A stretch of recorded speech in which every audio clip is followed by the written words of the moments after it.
And how is it going, everyone? Welcome to more Belvedere. And this time is basically tryharding time. Because I really cannot accept not being able to beat this game on Lunatic. So because of that stubbornness, that's what I'm gonna do this stream. Nothing but Lunatic runs. It's a shame that I wasn't able to get it yet, but it's gonna have to happen eventually. I mean, come on, bro, it's Lunatic. How is it possible that I'm not even close? So yeah, I'm gonna be tryharding that for today. Hopefully it happens. Because if it happens, I will be able to do other achievements, but if it doesn't happen, I think I will be way too frustrated to focus on any other achievement.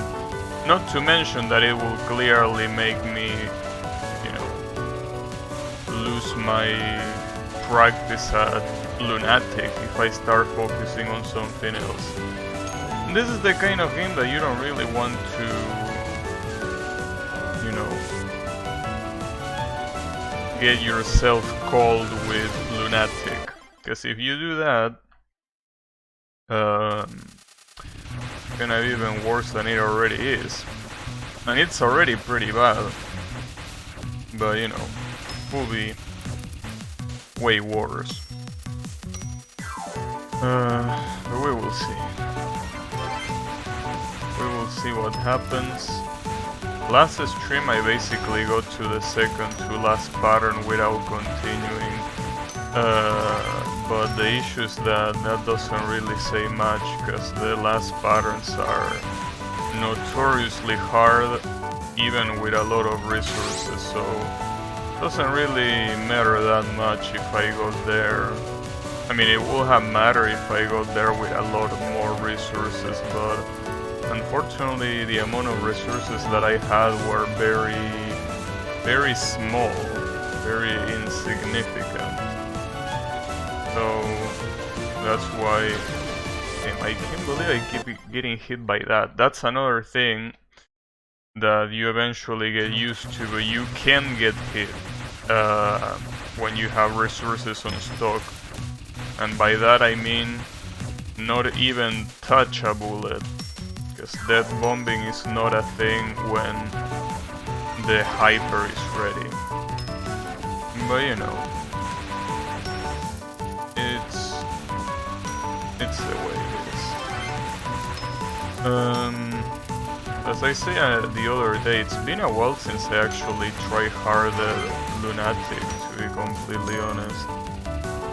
Usually don't try hard Lunatic too much, because it usually comes naturally. Usually, not always. Usually it's not that hard to get a Lunatic one going clear, but this one, even by using all of the resources that the game has to offer, I still struggle. I'm just gonna activate because I'm tired of this spell card. Get it out of here. I mean, I can capture that, but it's not worth it. I mean, after all, scoring in this game is, as far as I know, absolutely worthless. Other than, well, if you care about scoring, or if you want to get that 30 million achievement. Well, sorry, not 30 million, it's 30 billion. It's even worse, obviously, but, you know, I almost got hit again while having the hyper. You know, I was thinking yesterday, and you know, playing this game really can prepare you a lot for cave Danmaku games, you know. Like, if you actually are a Touhou player that wants to get used to cave shooters, this game really, I mean, in terms of pattern, I wouldn't say that it's very similar to Cave, But the way the hyper works, I think that it's pretty reminiscent of it. Not to mention how basically bombing makes the run go badly, right? Which is also something that happens with a lot of cave games that discourage you from bombing, especially if you want to go against the true last boss, if there even is one, right? Yeah, basically, you know, what's important is the hyper mechanic has fucking fly.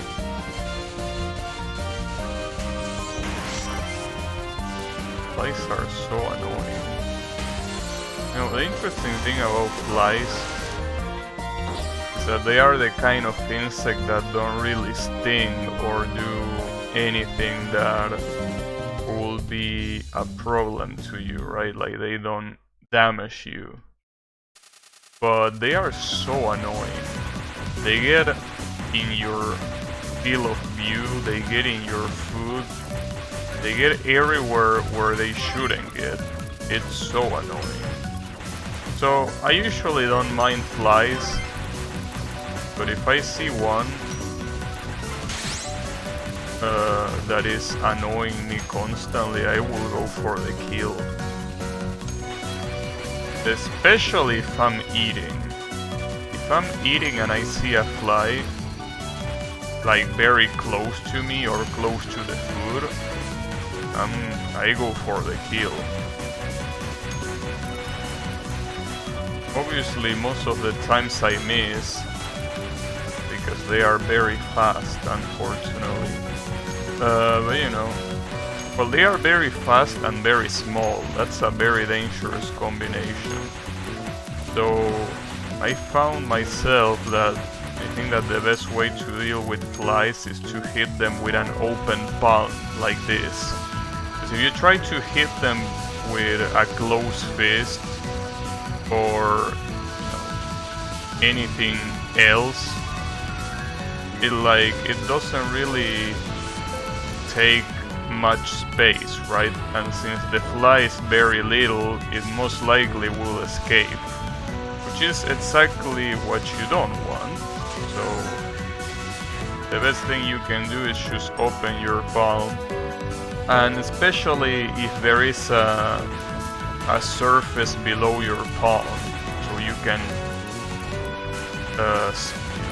basically crush them. That's, I think, the best way to deal with them.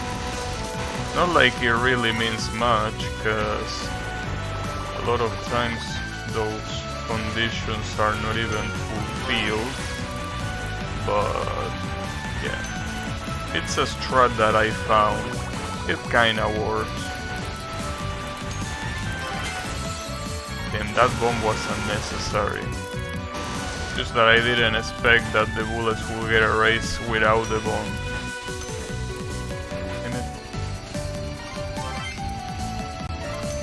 Yeah, that's the thing. When you power up, you erase bullets, which is something that I have to start thinking about. It happens, but I just don't remember that it happens. Because, you know, it usually doesn't happen. I mean, it does happen, but I mean that it usually doesn't happen when I'm getting attacked. This is bad, by the way, because I have no resources. So I need to capture this. We all know what's gonna happen if I try to capture this.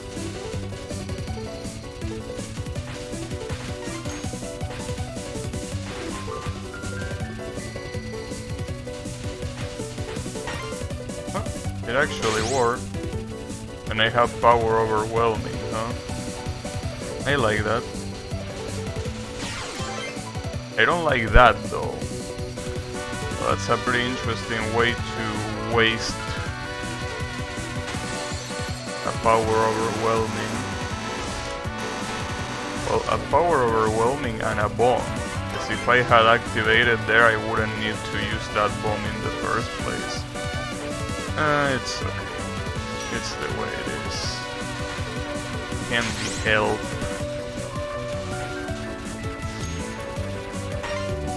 It cannot be helped. I mean, at least I want this run to serve as a warm-up.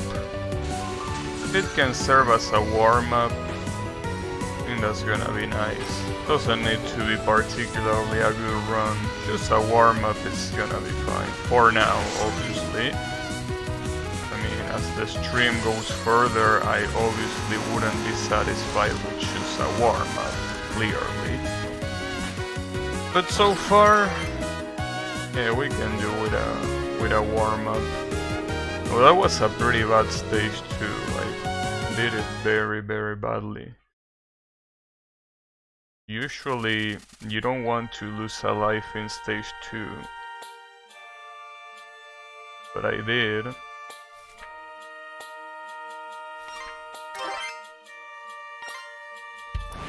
Wonder if she has a hitbox there.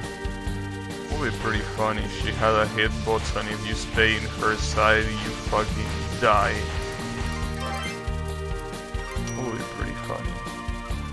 So I don't really want to test it, but you know, I guess I could test it if the run is very bad at this point. Wouldn't hurt to do so. Also, I've been thinking if it might be a better idea to beat this with Reimu instead of Sakuya. So I think that close to the end of the stream, if I still haven't gotten this one going clear, I think I'm definitely gonna try Reimu and see what she's got, because I mean, I don't think it's a character issue, especially since the only advantage that Reimu has is something that is useless in the final boss. Because Reimu's advantage is that she can get hit 3 times during the hyper, but in the final boss you don't really get that much of a chance to hyper, so a little bit useless in that regard. And that's basically my biggest issue on this run. I mean, the clear issue is the final boss, and Reimu wouldn't really make a difference. But maybe the fact that she will probably be better in the rest of the game will mean that I get more resources and as a result I will be able to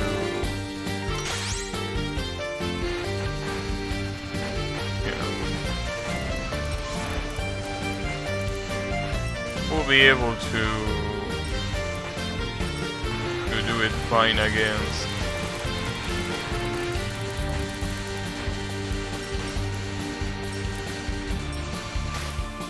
the final boss just by brute force. I'm gonna have so many resources that, you know, that's the idea.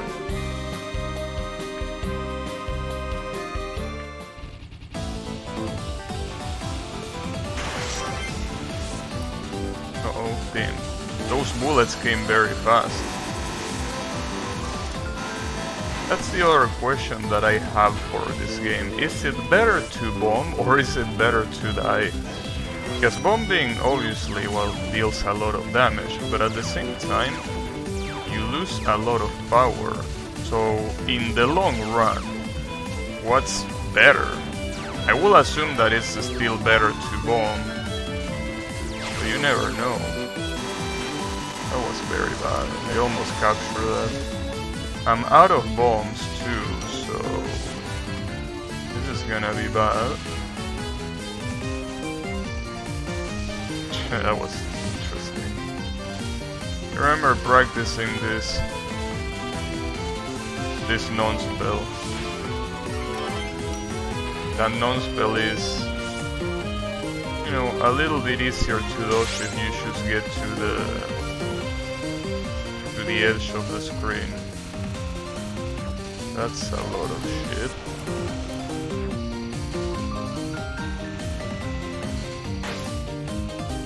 Hey Colo, how is it going?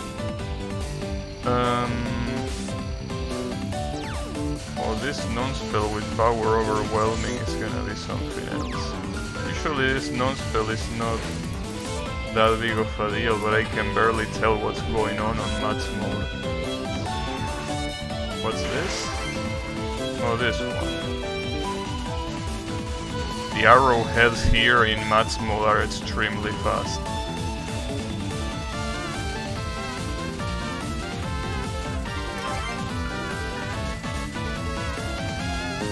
Can I get... There we go, power overwhelming now. Oh, I forgot about this fucking spell card. I always forget about it. Oh, I should stop shooting. I don't think it will make that much of a difference anyways, cause... Oh, I actually got it. Well, see, in contrast to stage 2, that was a superb stage 3. In fact, I'm pretty sure I didn't even lose a life in this stage. That was infinitely better than stage 2, though it's not like that saying much. I just realized that my little sub-weapons are clocks. Oh, but they are only clocks on hyper mode. They are not clocks when you're shooting normally. I have hyper again. I also have no bombs left, so...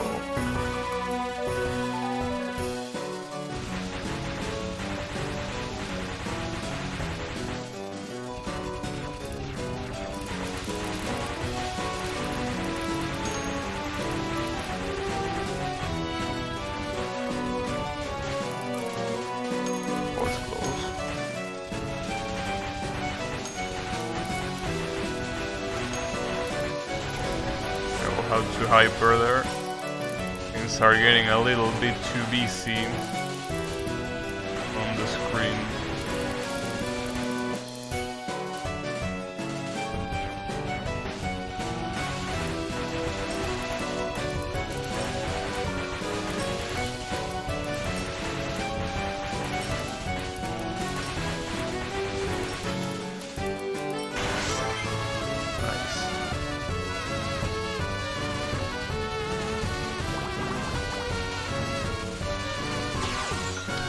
That's a shame. I thought it was gonna be enough to pass. Enough speed. But there wasn't enough speed. Damn it, that's a shame, especially in such an easy pattern. It's okay. Well then again, I say such an easy pattern, but I'm pretty sure that in an actual run I never capture that pattern. So I don't know if it's such an easy pattern after all.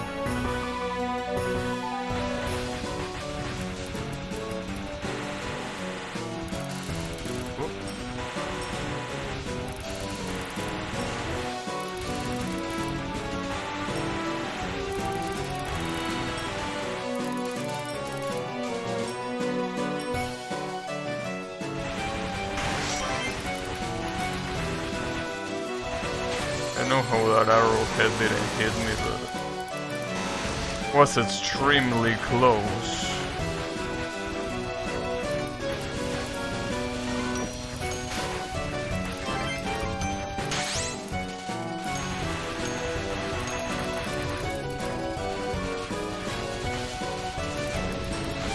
Hyper.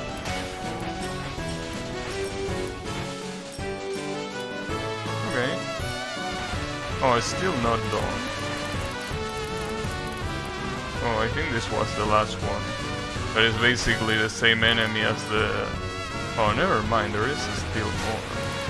I think stage 4 might be the longest stage in the game.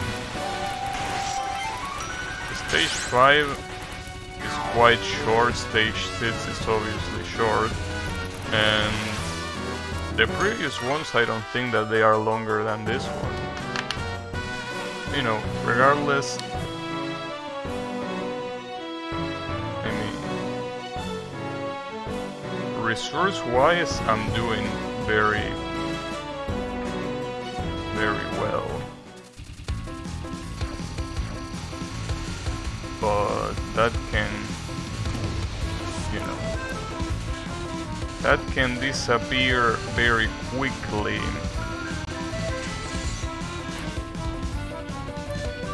Especially with this boss.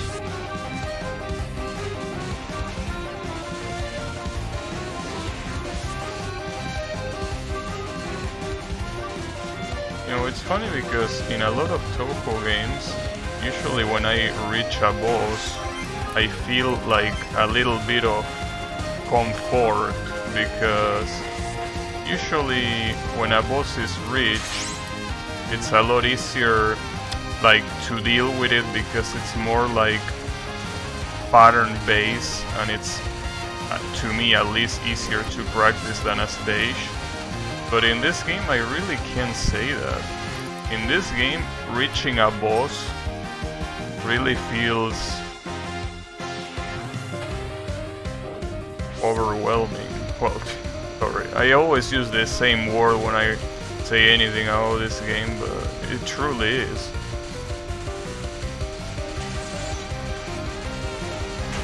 I can't believe I got hit twice. Yeah, this spell card is just hard no matter what.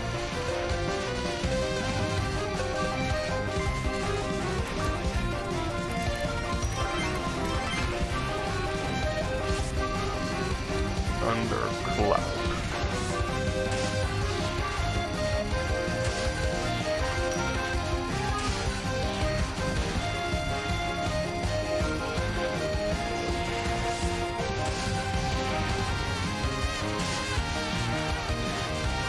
Look at all the fucking bullets. Really couldn't have done much there. I mean, I still could have dodged it, but there was so much that it got very hard.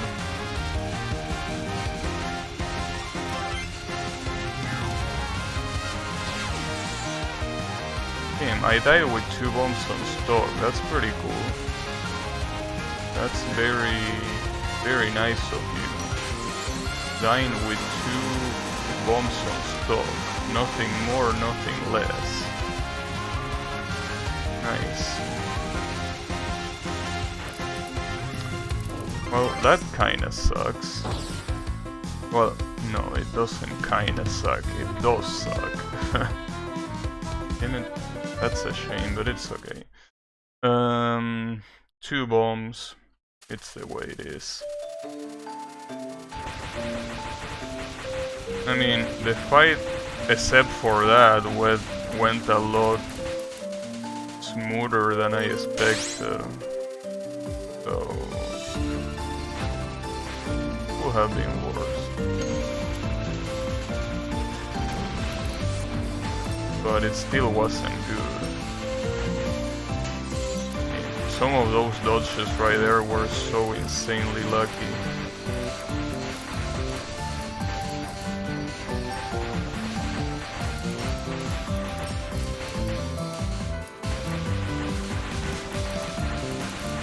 Fuck the green stars. Get them out of here. Don't want no green stars in here.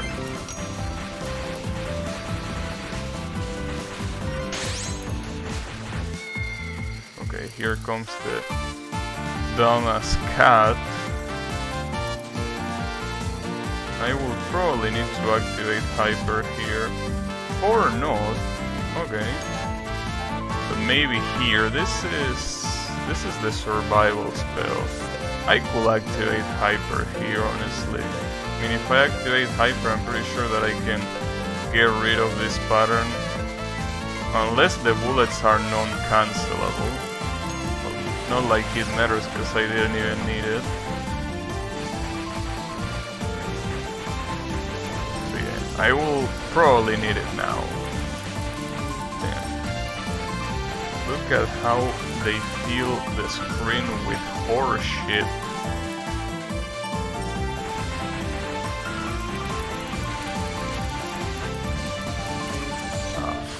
went too high. But yeah, this stage is still short, because it's already over. Probably the shortest stage in the game, if we don't count stage 6, I think. Well, maybe stage 1 could be short too. But hey, I'm glad, because usually stage 5s in Touhou are historically a pain in the ass. Well, usually stage 4 is the one that is a very big pain in the ass too, because it's usually the longest. But in terms of patterns, yeah, there is a lot of fuckery with stage 5.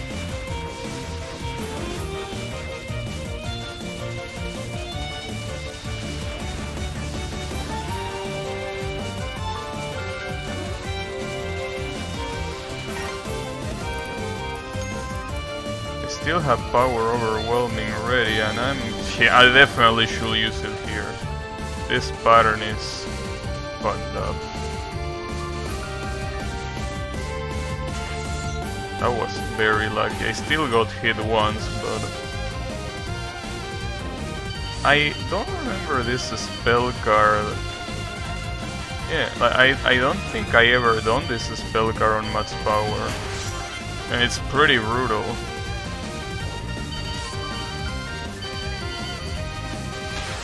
Damn it. I almost got it without bombing.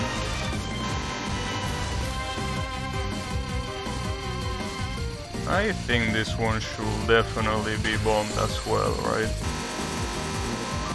After all, bomb damage is enough to skip it in one go. This fucking spell card.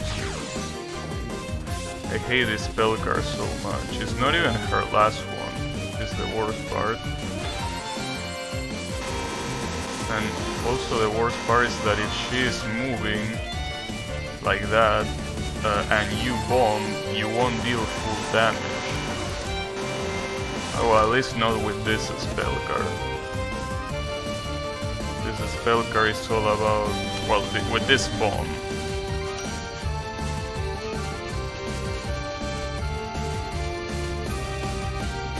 Now that I think about it, I don't even remember what her last spell card was. What was your last spell card again? Oh, the eye, okay, yeah, sure. Could be worst, honestly. It's still an annoying spell because of the difference in speed with the red kunais, but it could have been so much worse.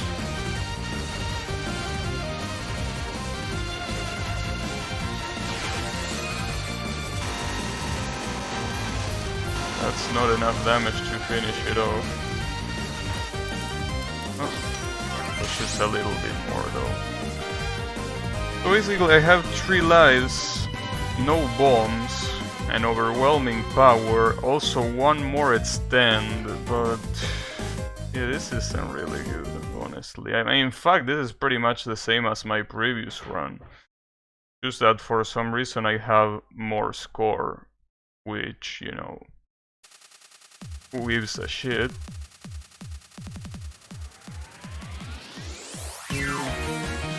But yeah.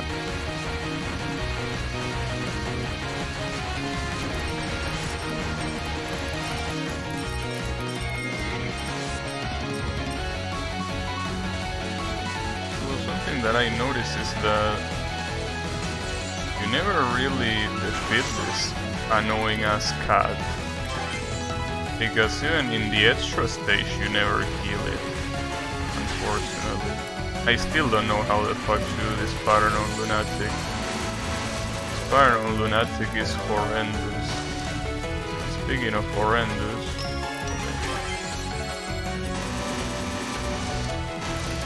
I also still don't understand that pattern either.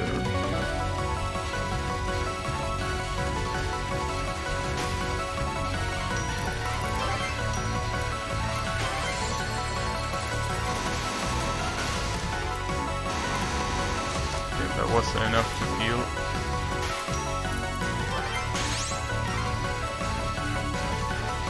And this is pretty much the only time that you're gonna have overwhelming power through all the whole fight. Yeah, this is exactly how the previous run went. Exactly how it went. In fact,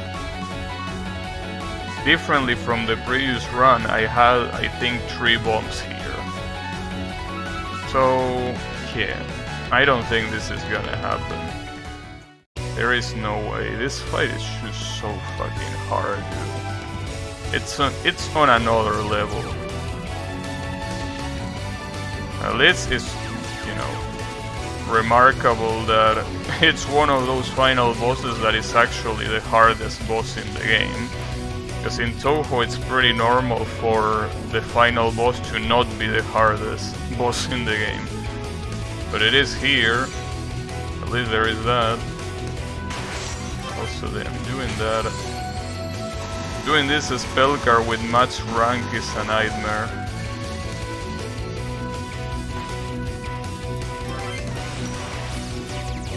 Well, there is the last stand, because I reached 4,700 point items. And that's pretty much the last time that you're gonna see an stand. Which is obviously a shame, because right at the last second I get killed. That's fucked up.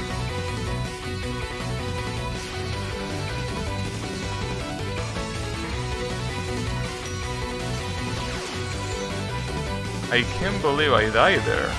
What killed me? I thought that the sword had no hitbox. Oh, okay. It has no hitbox, but I got hit in the part that it does have a hitbox. Well, that basically should kill the run. That's a shame. I was definitely going for a capture there. I could have gotten it if I move it a little bit higher. If I moved a little bit higher, I would have gotten it. Well, I mean, it's still not guaranteed that it will have been a capture, but it will have been, you know, a lot closer. Okay, man, I keep fucking up. It's a shame because I didn't have, like, quite a resource deficit. Like, I actually could have gotten this. I fucked up. Oh, never mind. I forgot about this survival spell. Yeah, never mind. With this survival spell, there is no way I could have gotten it. I completely forgot this shitty ass survival spell was a thing. Yeah. Well, I guess it gives you comfort to know that you will have gotten fucked no matter what, but then it still hurts your soul.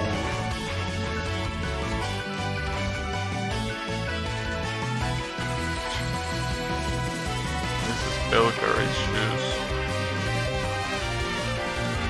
fucked up.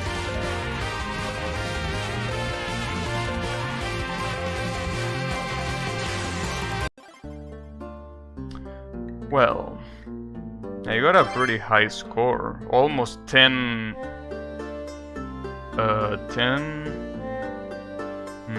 How many zeros is that? 6, 9.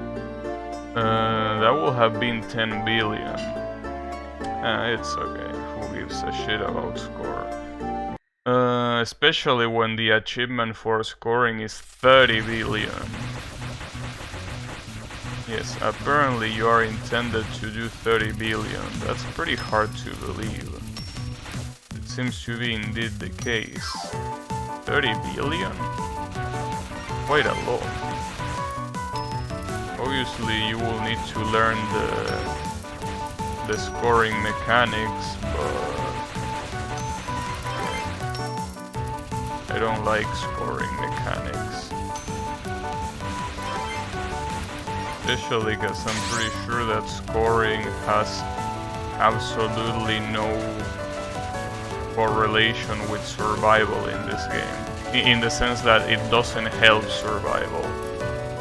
I think. think that score is its own thing completely, as it should be. You know, in the previous game, in Elegant Impermanence of Sakura, scoring pretty much helped you with surviving a lot. The scoring in that game was basically all about killing stage enemies in a very specific way, and that very specific way was the most optimal way from a survival standpoint, and were also not hard to execute, so it's not like in the official Touhou games where usually doing scoring tricks is very hard and it's only worth it if you're going for scoring. But yeah, in Elegant Impermanence of Sakura, the scoring routes were easy to execute. Maybe they weren't the most optimal ones in terms of scoring, but all I know is that the scoring routes that I did were enough to get the scoring achievement. I don't know if the scoring achievement was too low, or I don't know. Well, it definitely was too low, I'm assuming, because otherwise... Well, I say that, but then you gotta remember that in this game there is an achievement for Lunatic No Miss. So when I see that, I'm like, I don't think they really want everyone to get every achievement, because otherwise that achievement wouldn't be in the game. Yeah, Lunatic No Miss is fucked up.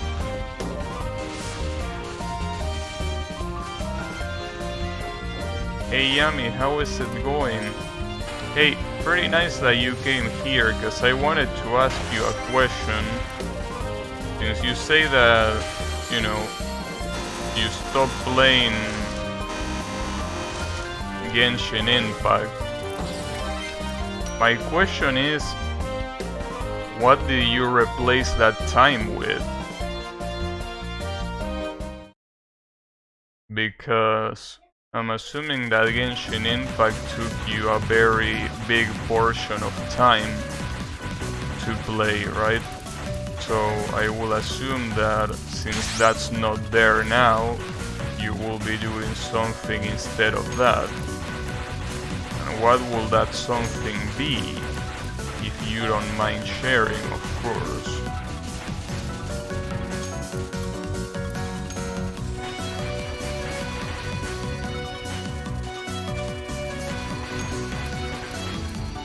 After all, Genshin Impact does require some time. Not a lot, but... yeah, certainly not Touhou, but I mean, I didn't need to know that. I already knew that.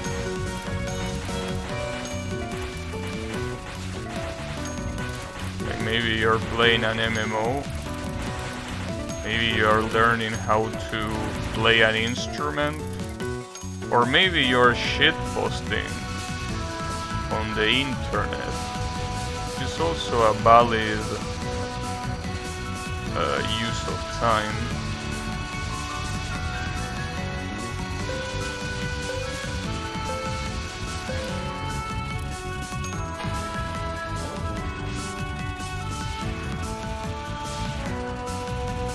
He's watching kitten videos.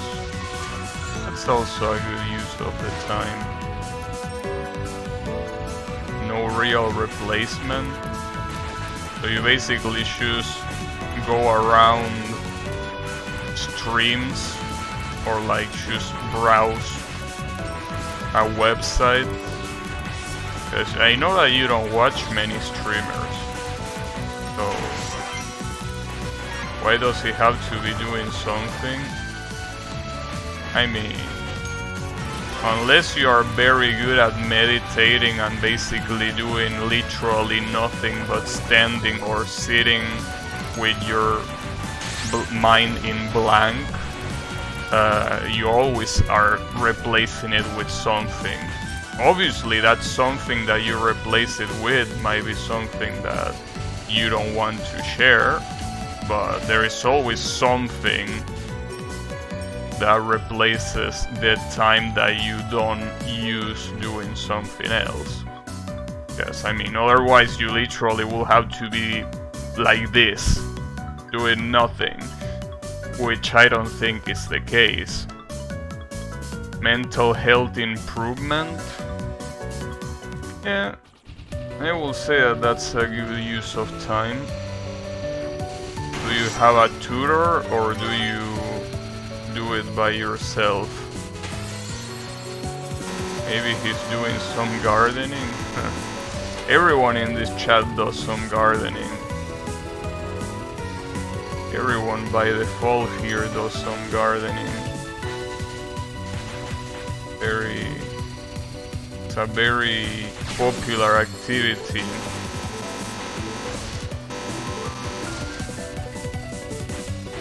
Usually what they do while gardening, you know, changes from person to person, but yeah, they all do some gardening. They are all very happy to do some gardening. I only really force myself to do dailies during work. And during work, unbelievable.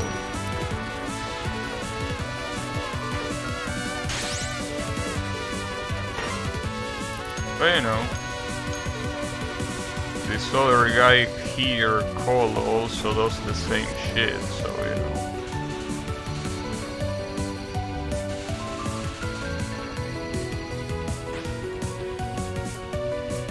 I garden the shit out of my cock if I happen to be bored.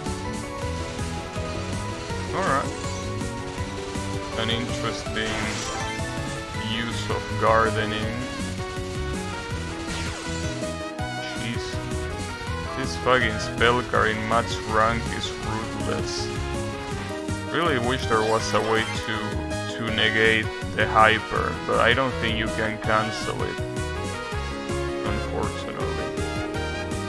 But you know, in any case, yeah, that's also a possibility.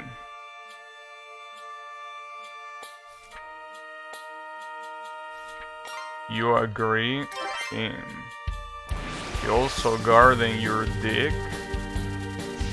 I don't do anything but my best while working.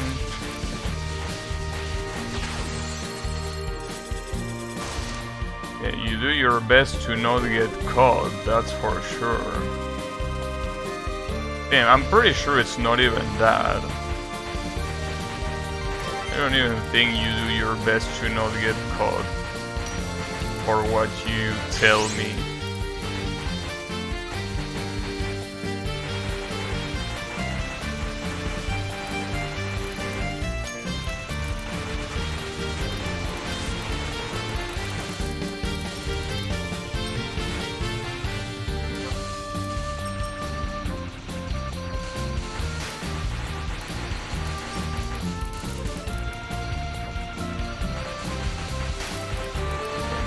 Very close.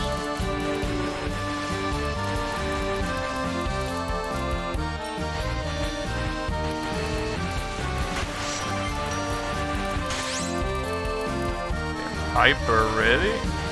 Okay. I appreciate that.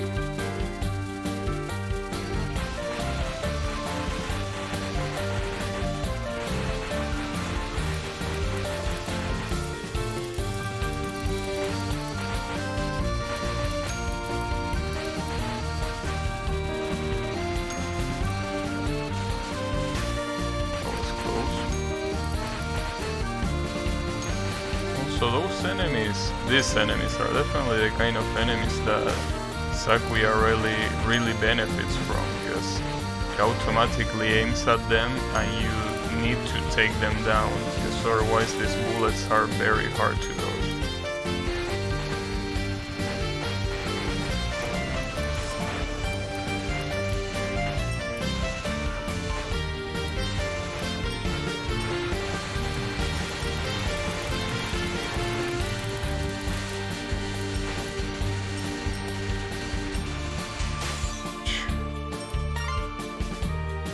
I suppose I play a bit more of a game I played a while ago. It's a weird Battle Royale League of Legends clone.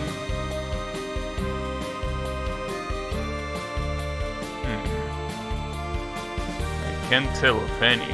Then again, I'm not really well versed in those kind of games, but I know you work from home. I know I also work from home. You know?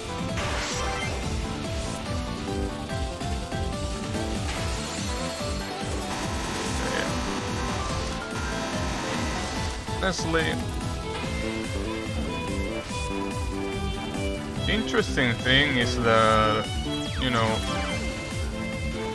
for some reason, you know, speaking of working from home,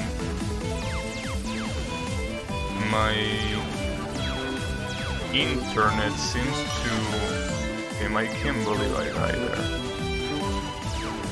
I probably will have to reset there. Eternal Return, Black Survival. Black Survival. That's an interesting name. How can a survival be black?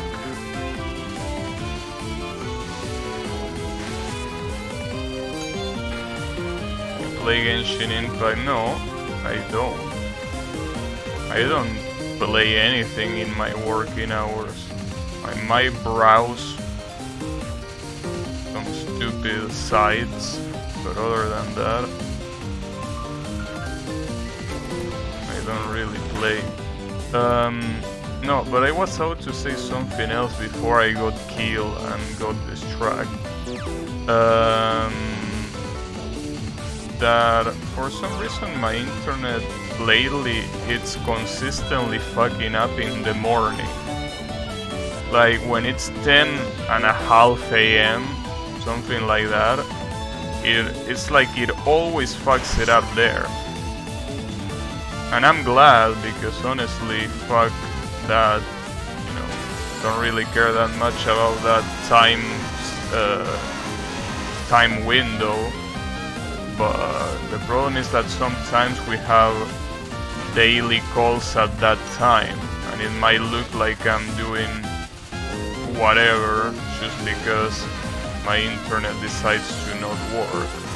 So thankfully all this time it never happened when it mattered. No, I don't play Genshin on my free time. As I say, I don't play anything on my free time. It's not your free time. Oh wait, you actually play, sorry, I misread that. You actually play Genshin on your free time, not your work time. Yes, I play Genshin on my free time. You got a problem with that? I mean, the problem with you and that game is that you saw it as part of your job. Of course you wouldn't be able to enjoy a game if you played like that. Play like an actual game, and you will enjoy it like an actual game. What about that?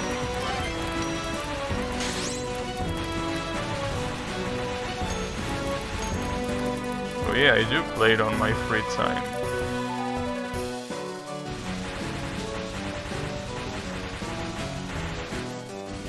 I do indeed play it on my free time. You know.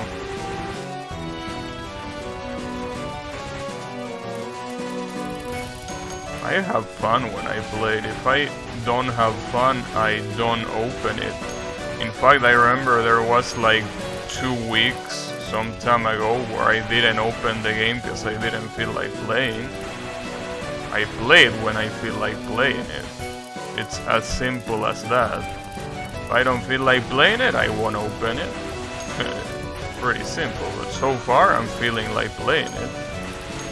I mean, what can I say? I like, except for that one daily that requires talking to some shitty ass NPC, except for that daily, all of the other dailies that are all killing monsters, I love them. Because it's kind of like, you know, come to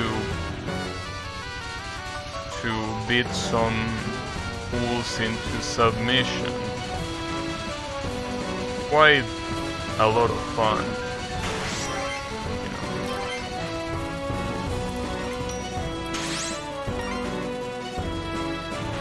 Yeah, but I don't like, as I say before, I don't like focusing in multiple gachas at the same time. Because that's when it's, yeah, like, if I do that, I will either play one or the other, I won't play both.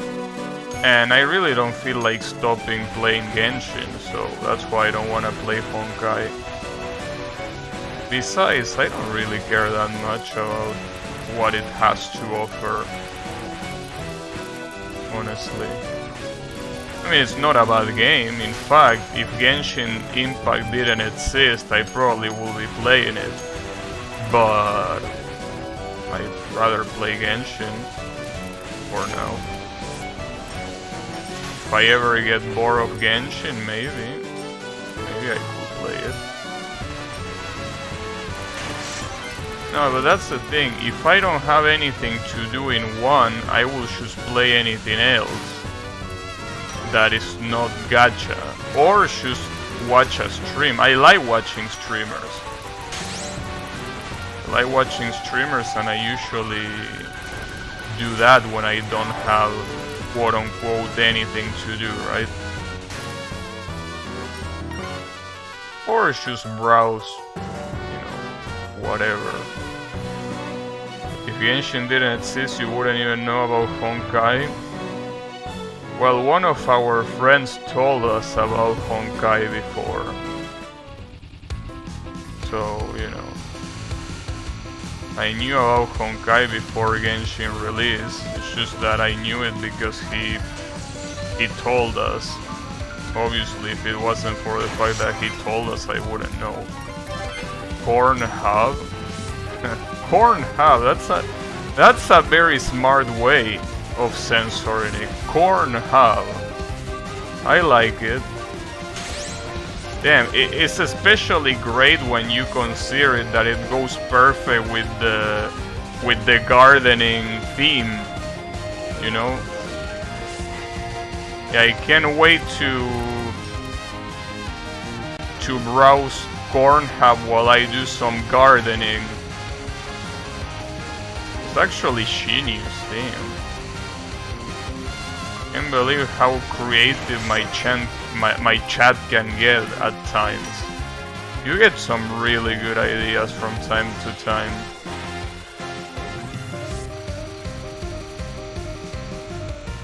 About Honkai before Genshin. I mean, I feel that Honkai Impact is a very cool game. It's just that, as I say before, I'd rather be playing Genshin. So that's why I'm not playing Honkai, pretty much. Huh, wait, that was weird. It seems that you don't waste your hyper. I didn't know that, but it seems that you don't waste your hyper if you don't shoot. Is that possible? Because I was sitting at 100% without shooting, or was it because it was a survival? I can't tell. No, I think it was because I wasn't shooting. Interesting. That's a very interesting functionality, if you want to call it that way. Ouch.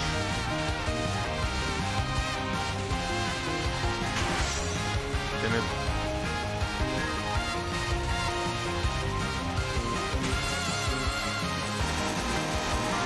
It's all about gardening, yep. I just saw a new Cornhub bitch and I'm excited to do some gardening. It keeps getting better. How is it going, Yannick? And how did it went? How did your Cornhub adventure went? Motherfuckers. Can't believe it. Can't believe the creativity. I wish I had so much creativity.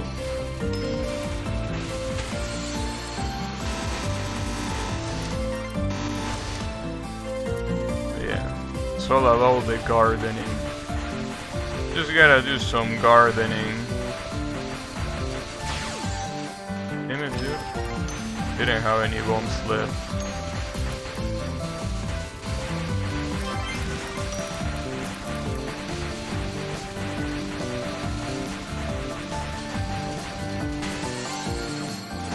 I don't really keep... Like, I don't want to keep wasting bombs, but I can collect hyper, unfortunately. I think that's the problem, and that's when it kinda snowballs into a complete fall of the run. That time where you basically can't do anything but bomb. So if you do nothing but bomb, you can hyper because you keep losing power over and over again. So the only way is by basically, well, capturing patterns. That's something that obviously is not easy to do, clearly.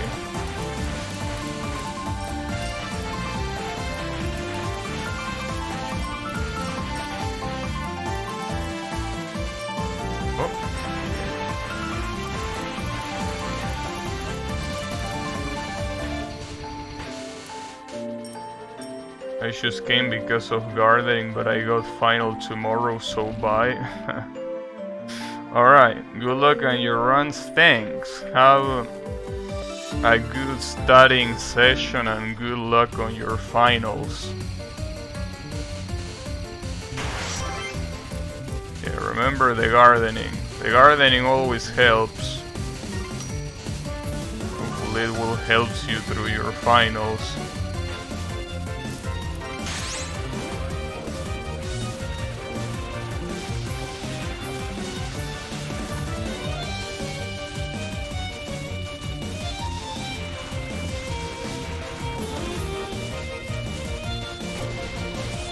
Pretty fucked up because I live in an apartment, so gardening will be really hard to do. Me too, but here I am neglecting my duties once again. Yeah, that's in good old Colo fashion, pretty much. Neglecting duties. Oh, that was very convenient. So it's very fucked up that if you already have your hyper active, you can capture a spell card if it explodes in the middle of it. That doesn't seem very well thought. Because sometimes you want to capture a spell card, but if you activated hyper way before the spell card started, you're pretty much, you know, cursed to not capturing it. That's a little bit stupid, I will say.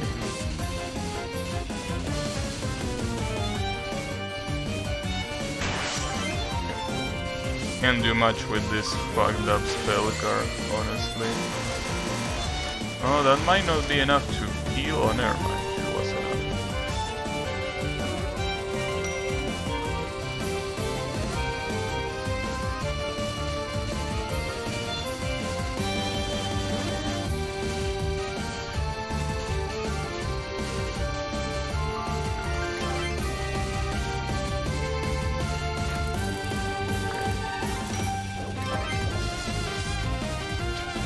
I think that I can activate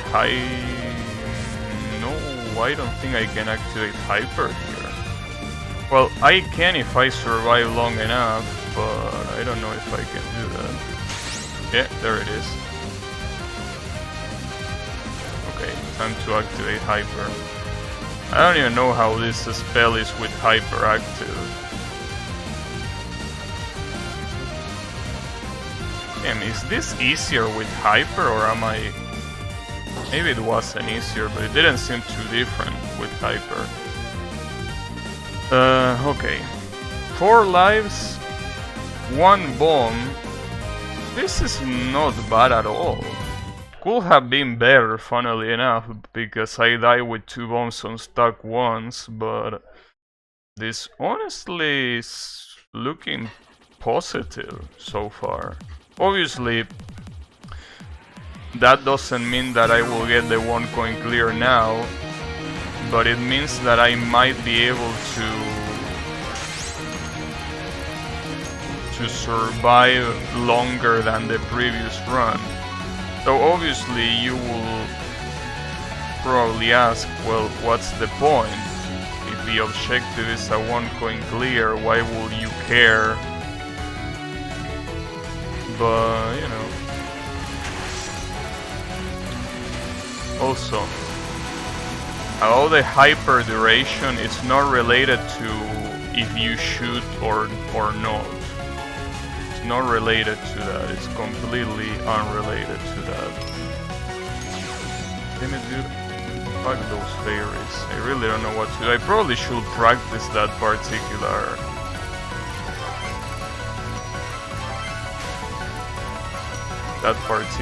sector, because I really have no clue of how to do it.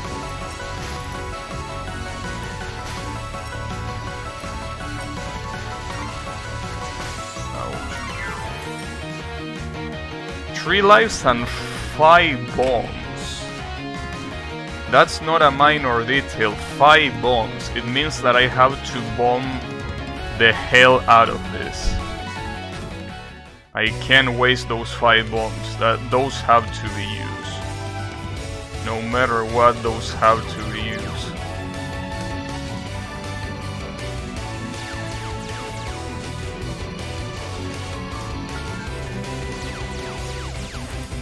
Nice.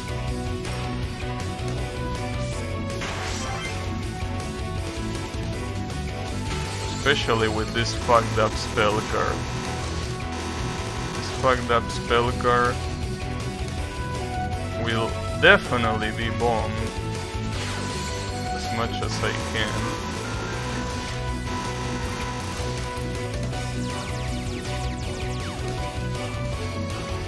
The problem obviously is, as I say before, bombing is clearly detrimental for the rest of the run because it really decreases your power by a lot. But it's either that or wasting your bombs. So, I mean, wasting as in not using them. So you have to take a pick there. And obviously you don't want to waste your bombs without using them. But it seems like a very easy pick.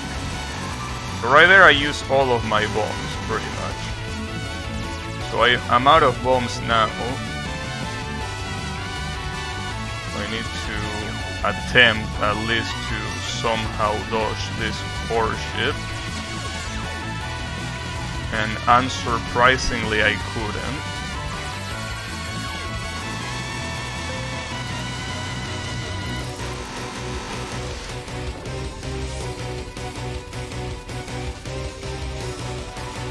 Damn, I'm literally 0 power, nice. I like that.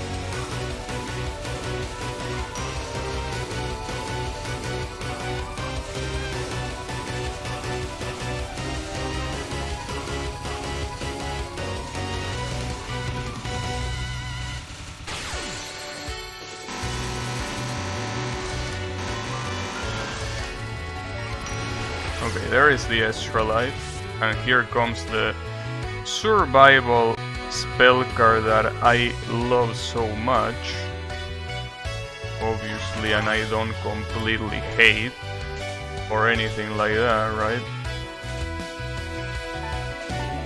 And the worst part is that when the next pattern appears, there are still some bullets that shamelessly are still on screen, so you can't even move freely when that happens. That's so fucked up.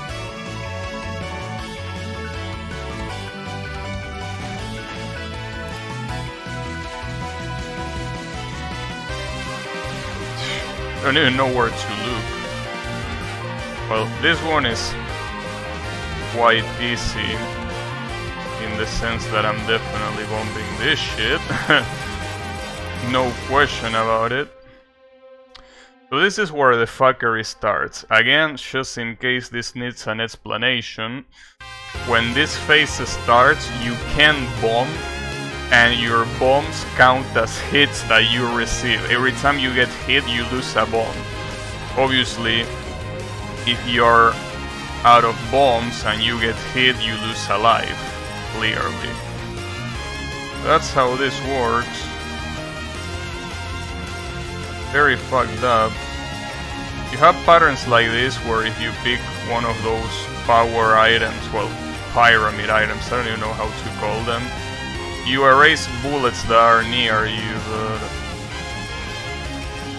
it doesn't make that much of a difference. Well, I mean, yeah, it does make a difference, obviously, in the sense that it makes the spell card doable, but I mean, it doesn't make a difference in the sense that it's still an incredibly hard spell card.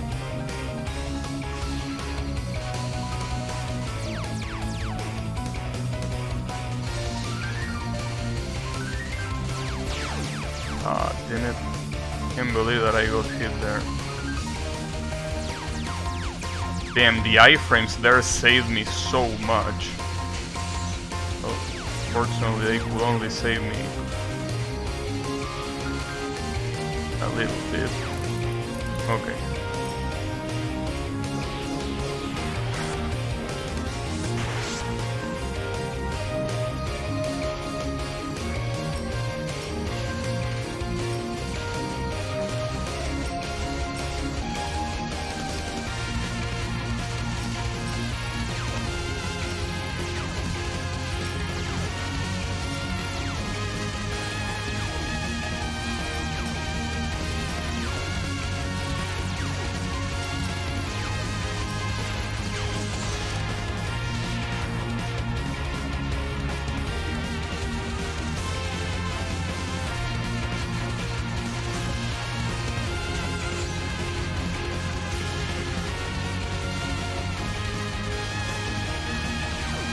Jesus, this pattern is a lot more fucked up than I thought.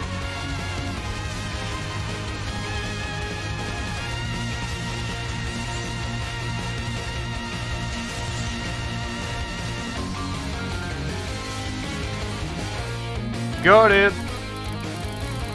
Whew. There you go. Finally, the damn Lunati 1 coin clear is done.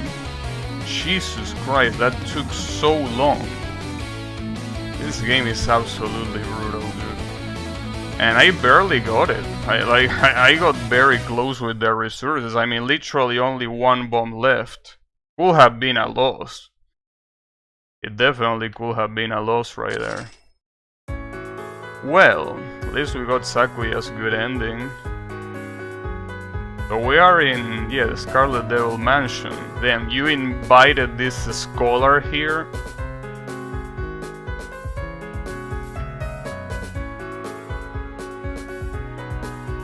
Centuries had passed?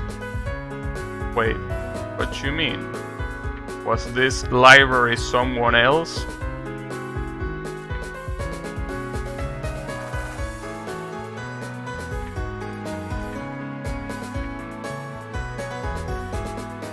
The faintest ink is more powerful than the strongest memory. She's trying to tell you that you should always write down your shit. Because otherwise you will forget.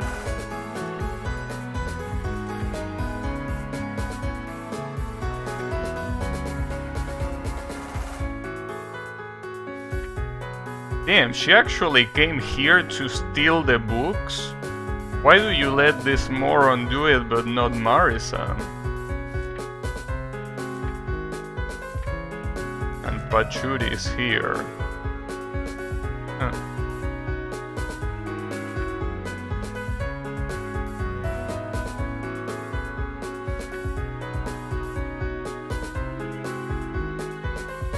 What war?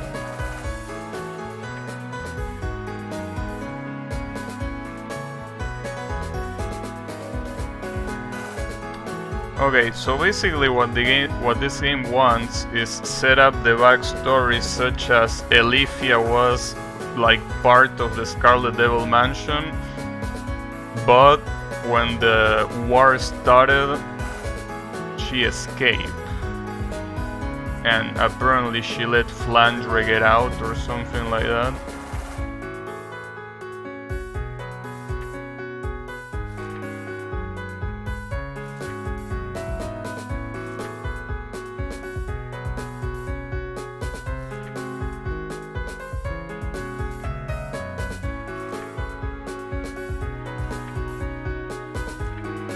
And is this Remilia? No, that's Flandre. Seems that Remilia doesn't give a shit about whoever this is.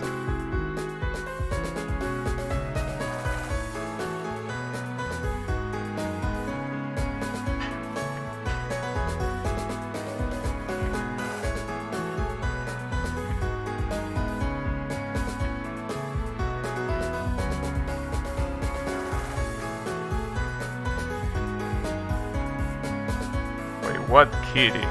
Oh, you mean that piece of shit that likes throwing yarn? You know what? You can let that one be in Makai. Actually, you know what? Why don't you only move that kitty to Makai and leave everything else the way it is? That will be perfect.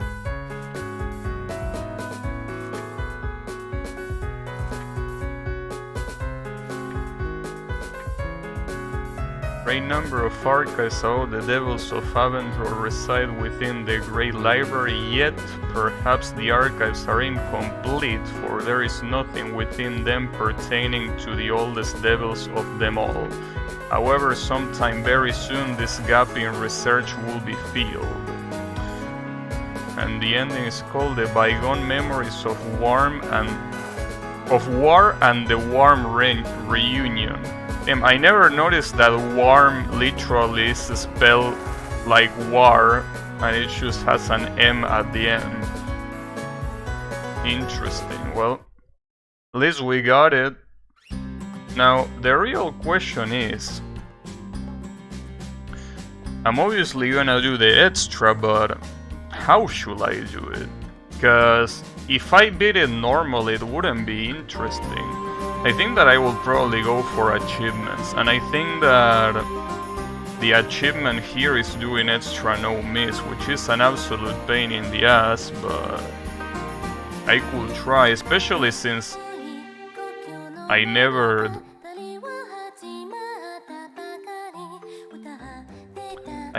really practiced extra in this game.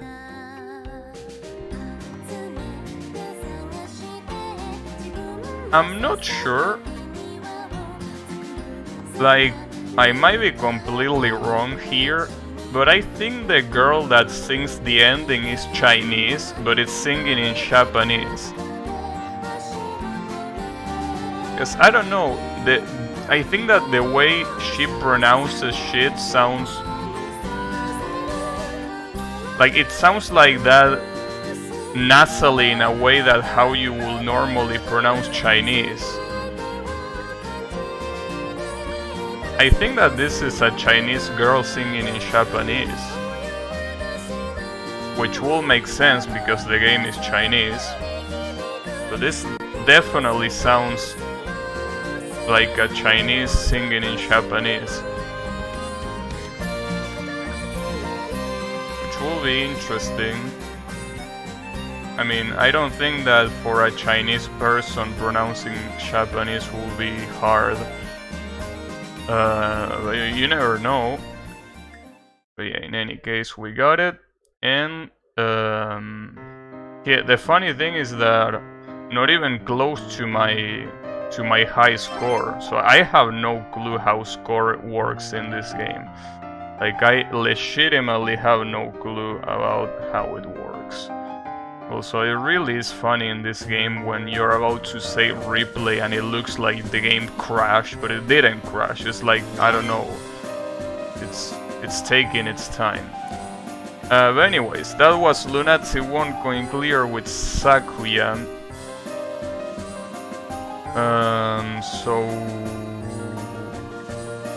let me check first of all the achievements and see what this thing wants me to do with extra, other than beating it with Sakuya.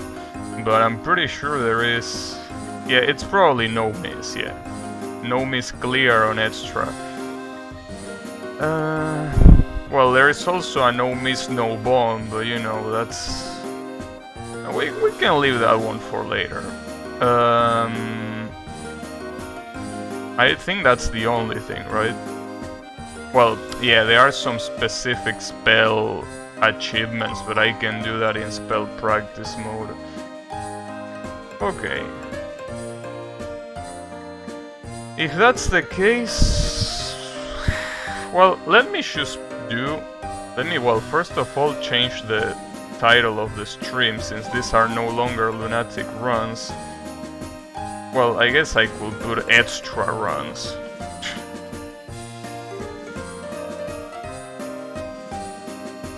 Wait, what you mean that you had trouble saving my video? YouTube, come on. What are you doing? Nice.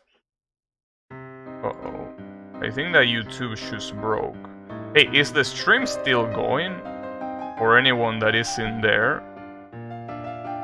Because YouTube basically just blew up on me, but the stream is still going according to OBS.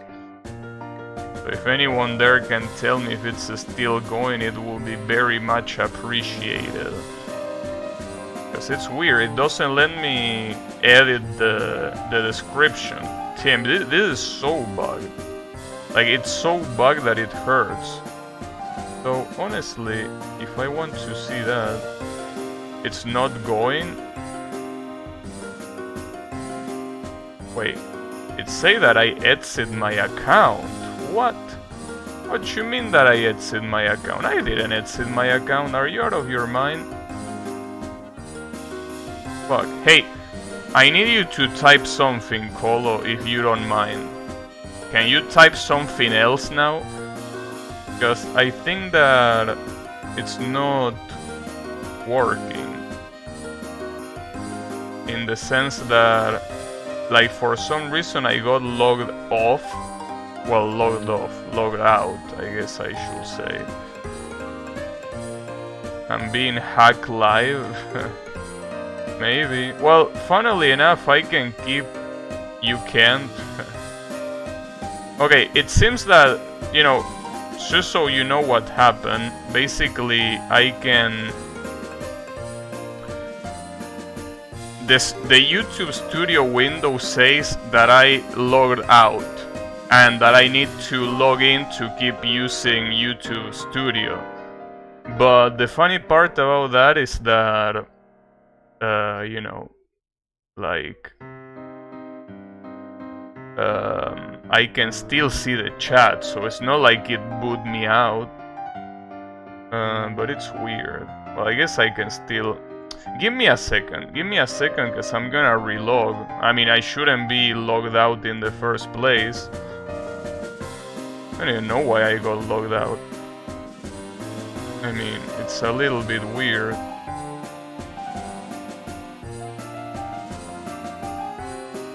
Huh. Someone say that they detected suspicious activity, huh? Maybe someone did log in with this, for all you know. That's interesting.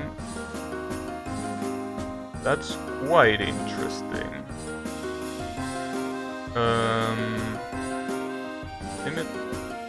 Maybe I did get hacked live, for all I know. Okay. Give me a second, because I want to basically find out what the hell is going on. Yeah, it was pretty funny. Someone's been doing some gardening in Gabby's account. Yeah, it seems like that's the case. For some reason, I got garden. Someone gardened me out. But yeah, it's weird. Wonder what happened.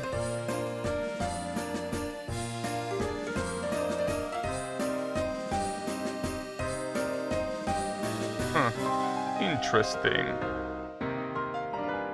Well, seems that I don't know if YouTube is drunk or if I legitimately got owned, as youngsters will say.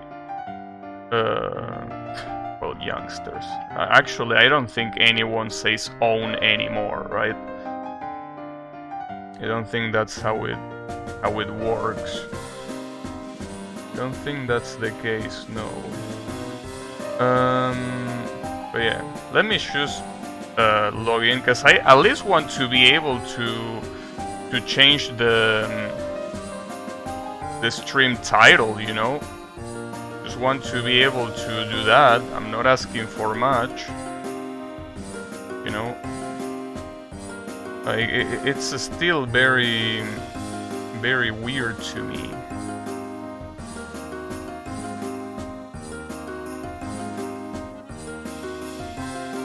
Have you tried Alt F4? No. But hey, at least apparently everything is fine. Though I still wonder, because you know, sometimes, not Google, but like there are some times where a lot of services think that someone logged in with your account, but in reality what they did was like the IP dynamically changed and that's it, you know. But anyways, let me what should this be? What was I about to say? Extra runs? Yeah, I was gonna put extra runs. That was the point. I got so distracted I even forgot. But yeah. That's a little bit worrying though.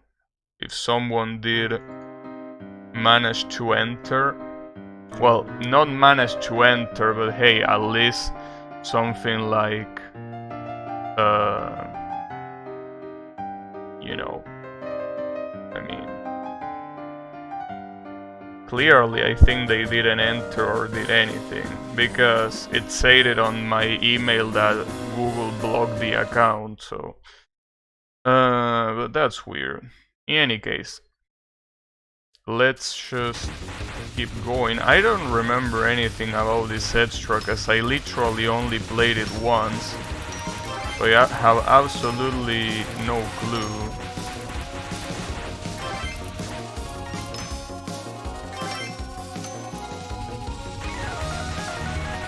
Absolutely no clue. Oh yeah, all I know is that for some weird reason in extra you can cancel bullets like this. I don't know why, it doesn't make much sense. But sure, why not? I'll take it. So basically, if what I want to do is to do a no miss, I'll definitely, well, obviously have to make use of the hyper system. I got hit there, I don't know how. But yeah, that can't happen. I can't just get hit like that if it's gonna be a no miss.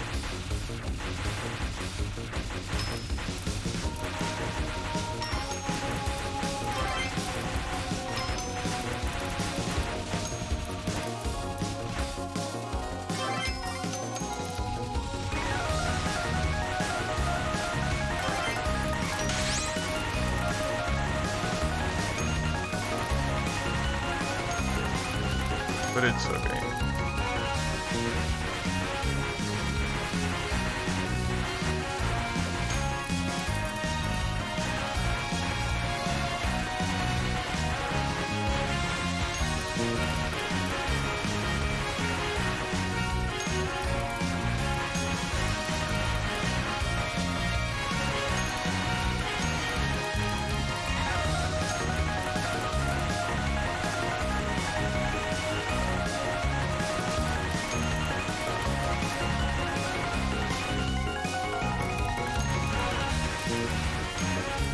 Now that I think about it, it's not the first time that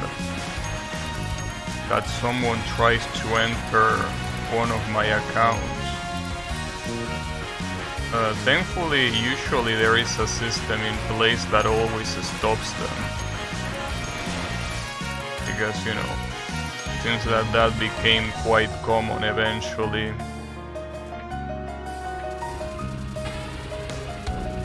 But yeah. Still fucked up, obviously. Did that happen to you, Colo, at some point?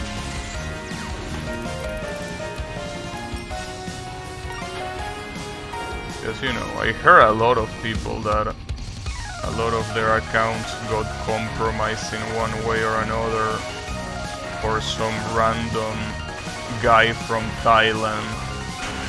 But in reality, it's not some random guy in Thailand. In reality, it's someone using a Thailandese VPN.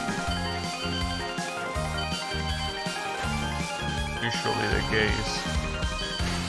But it's fucked up.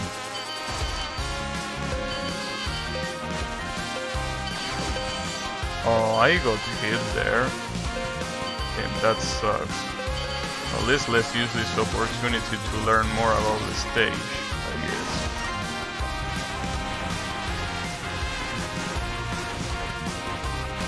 After all, something similar happened to me once. I got a message warning me that someone was trying to enter my account, but it turned out it was someone I hacked.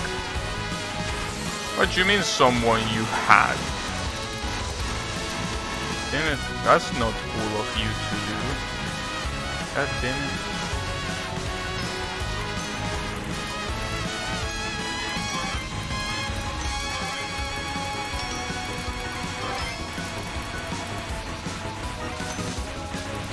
Well, at least you could say that you deserved it, but I don't. Didn't do nothing. I'm being screwed over. I used to ask for accounts of people when I was selling them in selling accounts of Pokemon Go. That's interesting.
Those sites are still so stupid.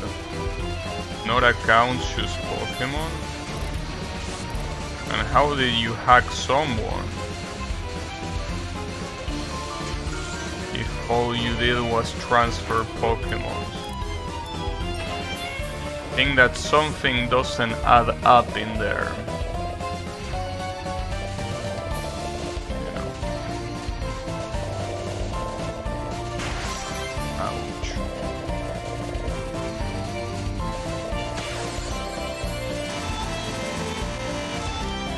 These buttons are definitely hard to at least no miss. That's the issue. I don't know if I can no miss, really.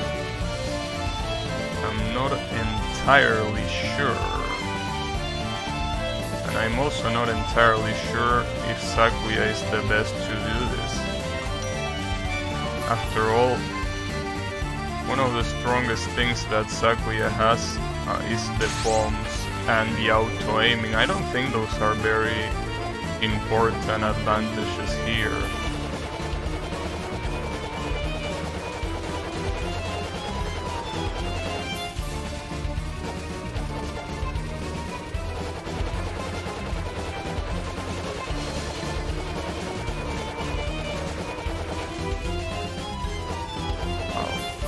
This spell card is so easy compared to the rest of them. Probably one of those spell cards that is incredibly hard if you do it in match mode or something like that. Maybe, I don't know.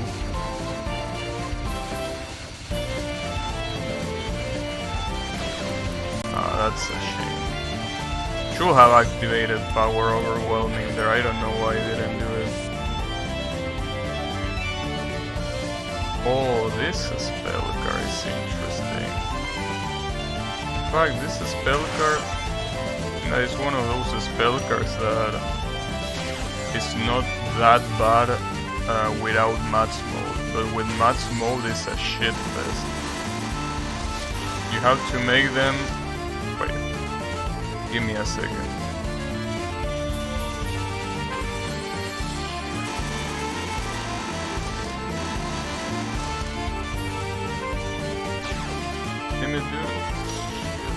Not like using bombs here really helped me at all, so you have to make them give you their accounts, and I switch to transfer Pokemon with them. Interesting.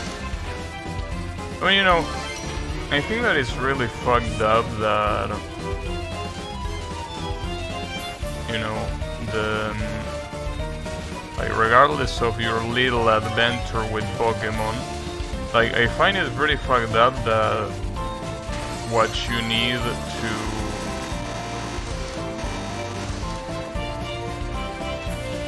enter an account is pretty much a password. Like that's something that with the current technologies is something that is very, very vulnerable. Obviously, there are things like two-factor authentication, right? There are things like that. But even those aren't things that are completely faultless, you know. So, quite a little bit of a problem.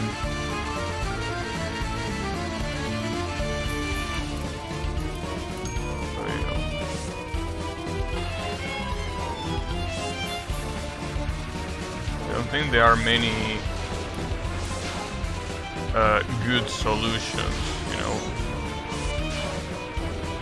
because I think that a lot of people that wanted to see solutions for that kind of stuff, they basically talk about stuff like digital signature or things like that I don't know if they are really a good solution. Mostly because I couldn't really understand the way it works. Oh, this fucked up spell card, dude. This spell card is evil. It's evil incarnate. Pretty much.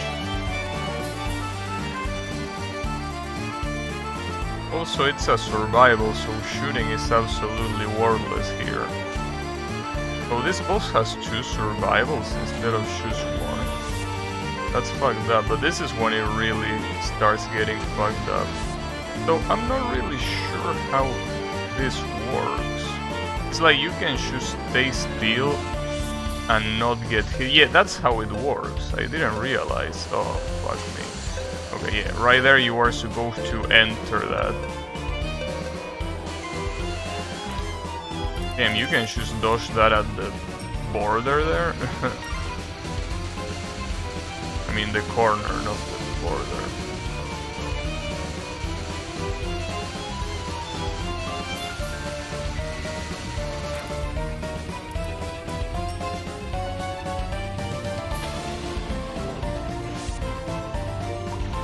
I remember this spell card too, but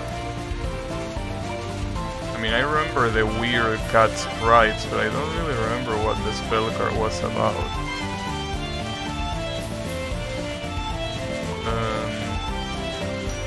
Seems like a pretty, pretty random ass spell card, honestly. It's a shame because I almost captured it. It basically throws cat heads at you for some reason. So you say that you can access bank account with fingerprints. Yeah, no, basically what I'm trying to say is that I know that there isn't like a very good solution that doesn't involve basically morally wrong things, like for example installing a chip in your brain and be like, yeah, this is me, bro, or something stupid like that, right? Like basically what I mean is that, you know, talking about more, yeah, like something maybe more modern. Though honestly, when I think out, I think that everything leads to the same place, which is two-factor authentication. I mean, that's not perfect, but it's the closest that we have to something that is good enough, at least. The only problem with two-factor authentication is that if for some reason you completely lose your number, you are absolutely dead. Well, dead. Obviously not dead. But you basically lose access to your account, as far as I know. Obviously, I think that it will be very hard for you to actually lose access to your phone number. But I think that it could be a possibility, no matter how little.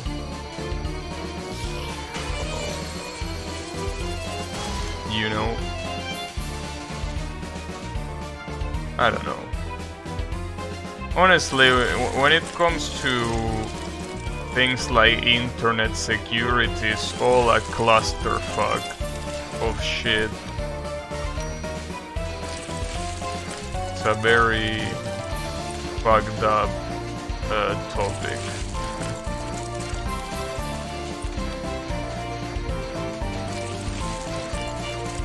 Because obviously they aren't perfect solutions. Also, I'm pretty sure that in this spell card there is an achievement for getting swallowed in the last seconds. Yeah, there it is. The last morsel of cat food. The last 1.5 seconds. That's fucked up. But hey, at least there is the achievement.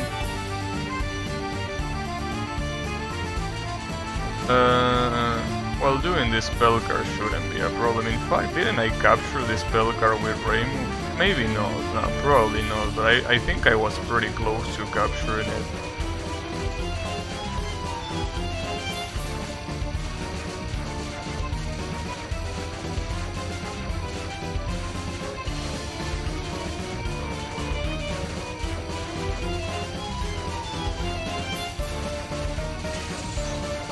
Well, that's already not a capture.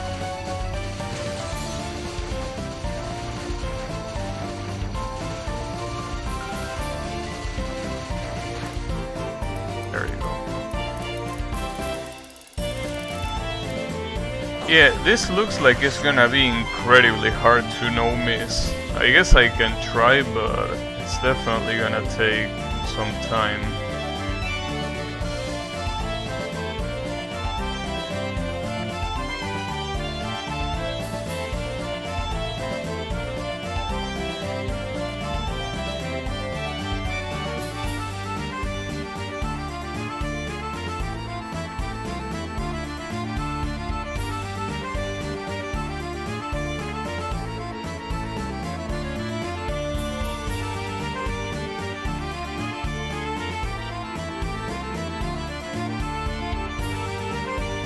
What you mean it will be hard? You can just go to Makai.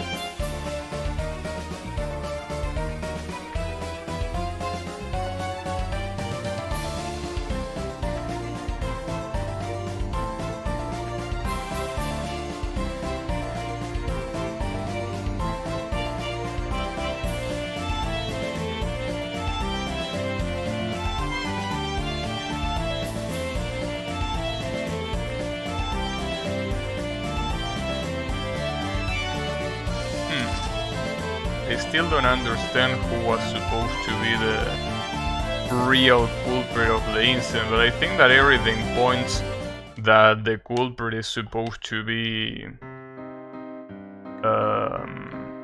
Remilia or something like that. Or maybe I'm just very dumb and I don't get it, but that seems to be the case. Well, I guess I'm gonna do... yeah, leave this. So the thing here is, I could try hard extra to get a no miss, but I don't know if that's gonna be the best way to do this. Maybe I could get some achievements instead, but I really want that no miss. I definitely want that no miss.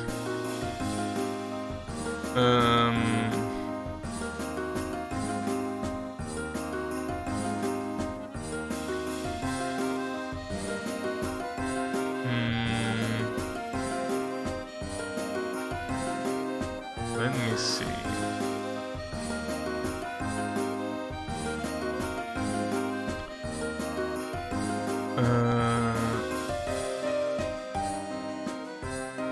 So it's the first, the fifth, and the second spell. Yeah, second, first, and fifth. So basically the first and fifth are about letting the cat consume Danmaku. Well, then again, if I want to do extra, I need to practice. So, might as well practice, I guess. In fact, yeah, let's just get all of the spell cards. Let's just get all of the spell cards. I probably should change the title now. Instead of extra runs, I probably should put extra practice. I also gotta say that I like the extra theme. Pretty cool. Oh, you can see my cursor, my bad.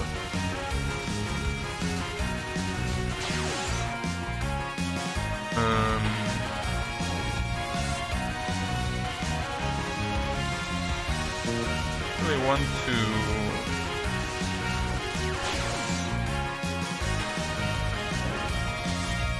think.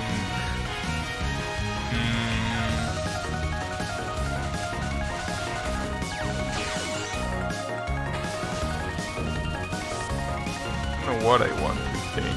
Damn it, I forgot what I was about to say. Fuck. Anyone has anything to say? Anyone has anything to say? The perfect time. This is gonna be some spell card practice. How was everyone's day?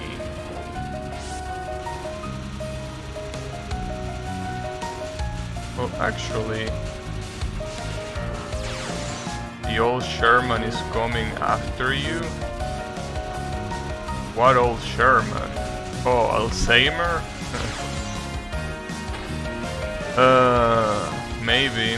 Though, you know, later I even realized that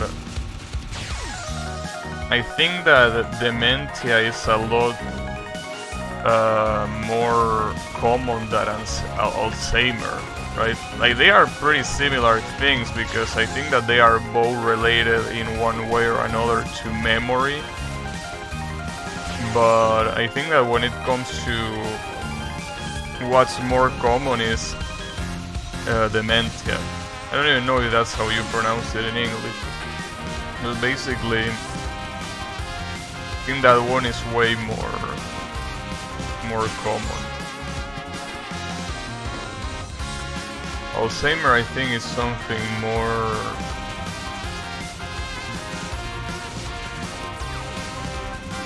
you know... I don't know if it's genetic either. They are both related with the brain. It's pronounced dementia. Interesting. interesting pronunciation. But yeah, I think that that's a lot more common when you become old, since I'm pretty sure that Alzheimer is something that, well, I don't know if someone young can have dementia, but I know that that's relatively common on old people, obviously, because I mean, their brain is getting old. It sucks, but you know, there is only so much you can do. The brain, unfortunately, is not forever. It would be nice if it was forever, but nope. Can't have that. Well, I mean, after all, if the brain was able to live forever, we will be truly immortal. It's the only, well, you will still need something that gives you blood to your brain. So for example, if your heart stopped, no matter how healthy your brain is, it's not really gonna be that healthy when the heart stops. You know, it's still interesting to think that maybe with future technology, just a brain and a heart might be able to survive, and then you use, you know, electronic interfaces for the brain to communicate. That will be interesting, but I don't know if we will ever reach that far. I know that there are some people that say that the brain has some interfaces, right? Like, it's like the brain sometimes exposes some... It's like it exposes some... what's the word? Damn it, I forgot the word. Like, it exposes some, like... No, I think the right word for this is interface, right? Like basically, it allows you to understand what the brain is having at that time. Like, for example, I don't know what taste is processing, right? So there is like an interface for taste where you can manipulate it, and you can basically make it so you can make the brain taste whatever you want, right? Just to give an example. I don't know if that's true or not, but I think that some neurologists say that the brain has like interfaces. And apparently there are some interfaces that are very easy to intercept, like probably that one, and there are other interfaces that you don't even know how to even get to, right? It's interesting, but I think that it's also very interesting to think what could, like, you know, the endless possibilities, you know. Endless possibilities with interface access. But, you know, it's obviously something that is still, you know, probably never gonna happen. Because I mean, human technology went very far, clearly. I think that there are some things that might be a lot further than we think, right? Like, for example, there were a lot of shows in the 90s or the 80s that tried to guess how the future will look like, right? A lot of them guessed, like, for example, video calls, things like, you know, high processing computers being part of everyone's life, well, having a computer in your hand. There are things that they guessed, but there are some other things that they didn't guess. And I think that one of the things that might be very common in fiction in like the 80s and the 90s. That is something that you think that they thought that eventually will happen in the future is time travel. And time travel is something that we are so far from, because, you know, it will require a completely different approach, right? Quite fucked up. But yeah, just like time travel is pretty far away. Something like being able to manipulate the brain functions through a computer, or being able to receive brain functions to a computer, is something that we're probably pretty far from. So, you know, I don't know. I'm not a very... I don't really follow science from too close, but, you know. Oh wait, this is the spell card where you needed to make these kittens eat the fishes, so I should stop shooting. I should probably survive as much as I can here, right? Problem is that there is no counter here, so it's impossible to know when this actually will end. I also don't know if I need to capture it. Maybe I need to capture it. Maybe not. I will have to read the achievement again. Let me check. I wish that scrolling down the achievements was faster than this. This is fast, but not fast enough. It says...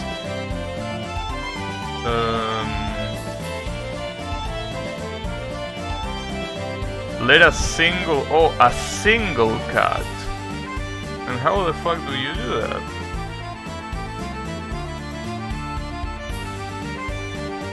How do you even do that, dude? A single cat consume those many fishes? Like, you have to stand up here or something, or... I don't even know that. Oh, well, maybe you need to be in hyper mode, since I will assume that in hyper mode a lot more bullets will spawn, right?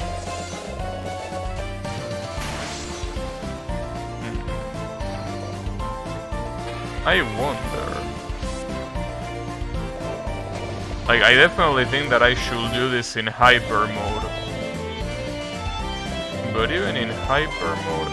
The problem is that the fishes are too far apart. Oh, okay, well, there you have it. That was the achievement. So yeah, you just basically needed a hyper. You didn't really need to redirect anything.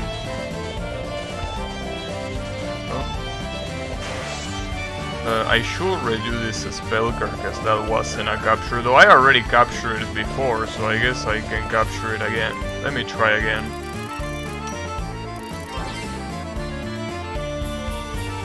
Try again.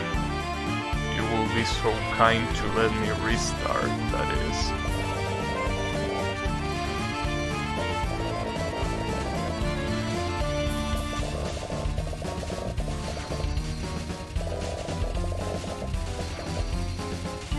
I mean, this spell card, I think, is just one of those spell cards that is basically full of shit on screen, and you have to just dodge, pretty much. So I don't think there's any secret to this spell card.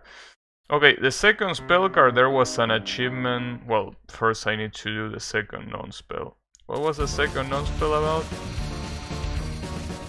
Well, about yarns. A lot of yarns. Okay. Guess we can get some yarns, why not?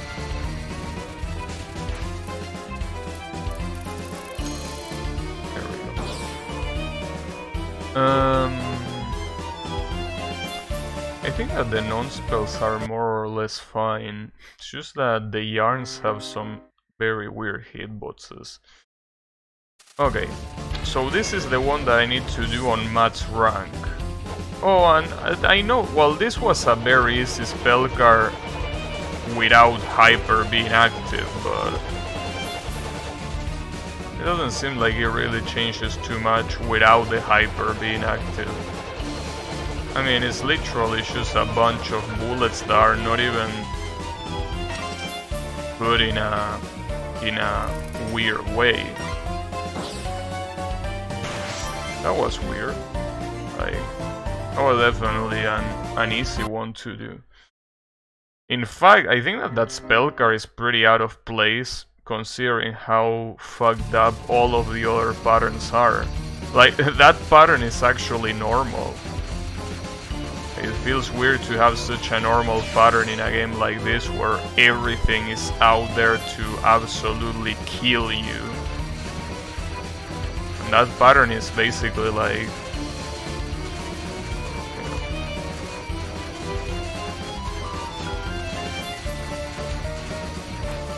Well, definitely not something that you will expect from this game, that's for sure.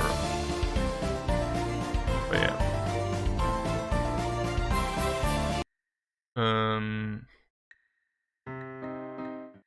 Black hole. What do you mean by black hole? Oh, this one. This is a spell card that I still don't quite know how you're supposed to dodge.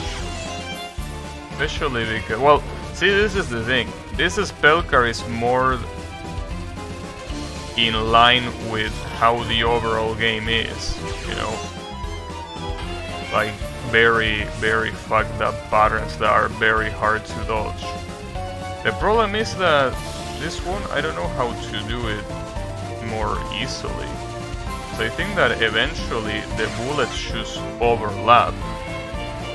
Like, I really don't comprehend how to dodge this one without getting absolutely destroyed.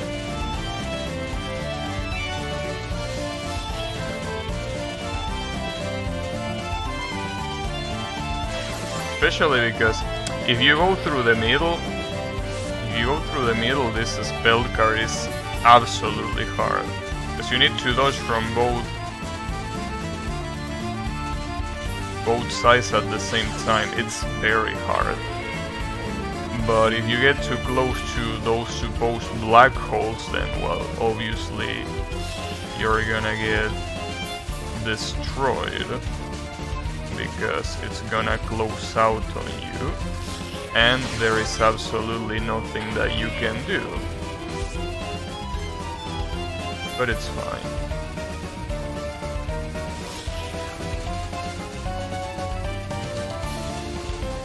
I think that dodging it to the right is probably the best, though I don't really think it makes that much of a difference. I think the only difference between left and right is the color. I don't think one is harder than the other. I'm pretty sure they are both the same.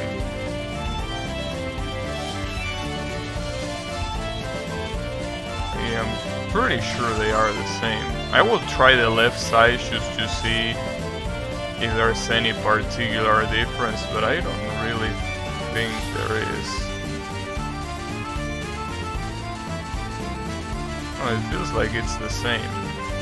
And the red bullets also shoot from both sides, so that also doesn't change the outcome.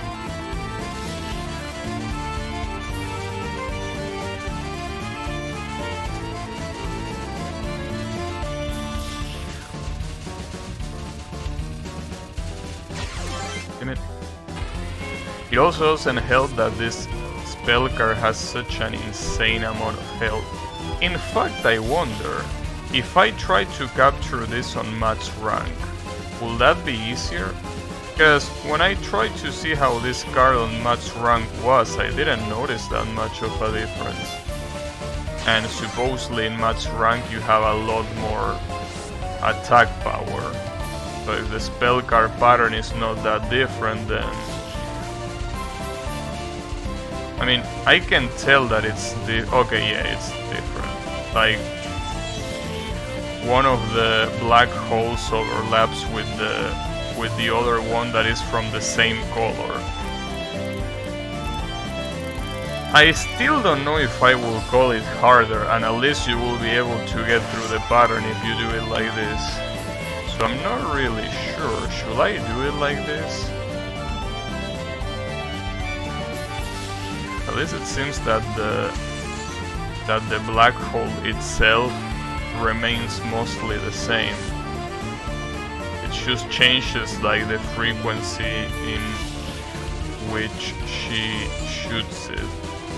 Which is still annoying. Yeah, I think that it might not be worth it. I think I just got lucky on the previous one that I somehow only got hit once. No, I definitely shouldn't do it with hyper. Or if you use hyper, you use it to erase the bullets. This spell guard is actually fucked up. I don't know if it's the hardest one. But, you know, it's definitely quite hard considering that it's the third one. It's only the third one and it's already this hard. I almost got it there though. Also, you wanted to pulverize cat food. I don't think that using a black hole is really the smartest way of doing it, you know. Well, I mean, I don't know about smartest, but I don't think it's the most optimal. You know.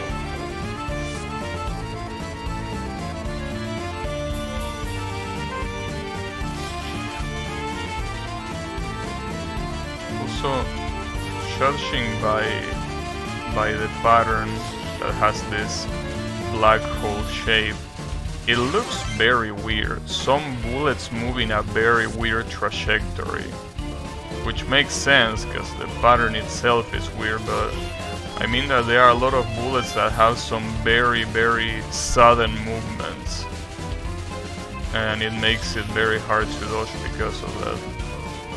Like, basically they kinda, I think they are supposed to have like a specific trajectory, and when that trajectory is kinda like getting out of place, they autocorrect, but they autocorrect so much that they basically take you by surprise when they move.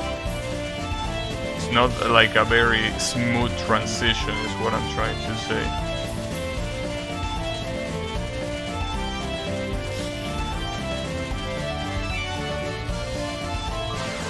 Ah, fuck. That was close. I'm pretty sure that if I had dodged that last black hole, it would have been enough to heal.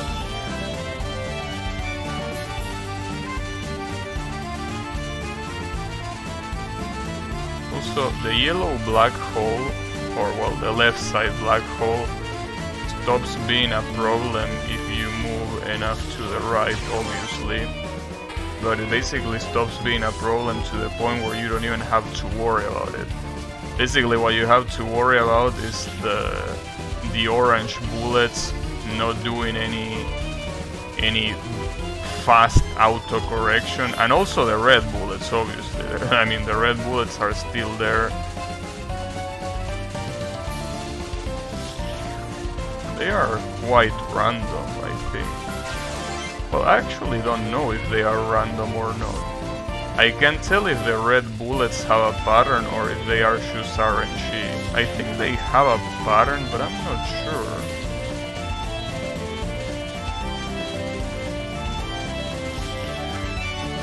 I'm not really sure.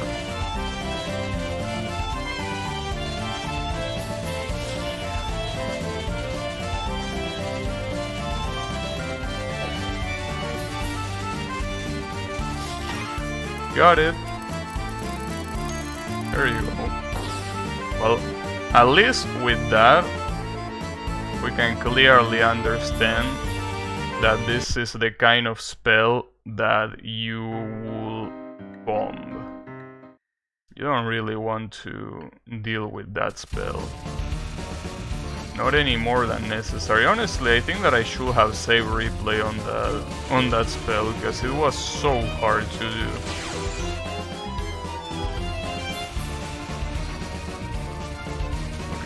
what about this non-spell? There are yarns. Well, funnily enough, yarns are not even the problem here.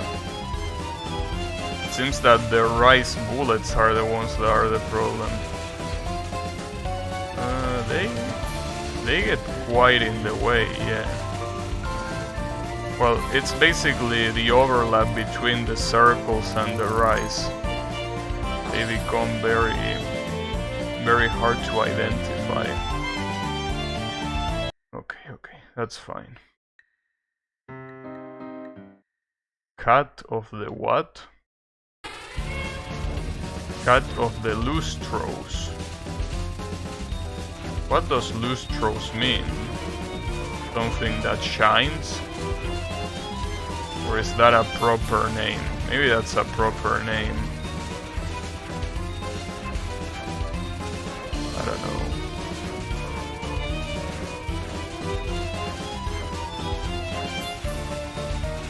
Well, this card is honestly very...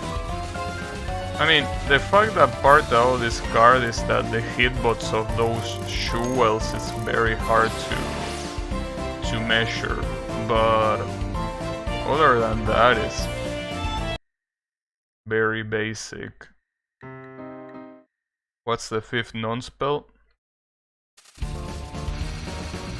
A lot of yarn. Okay, I think that this is where she starts getting tired and starts shooting a lot of yarn.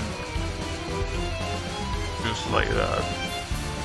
This yarn at least gets smaller. Wow, you can actually just do right, left, right, left. Okay, that non-spell was easy. That non-spell was actually easy. Okay. Let me try that again. Well, not... Oh yeah, this spell card has a specific achievement. I think you need to let... the cat eat a specific amount of eagles. So I will say that the best way of doing this is by trying to like do survival here. Also probably activating hyper so there are more bullets and there is more to it. Obviously you have to do all this while not dying, clearly. There you go.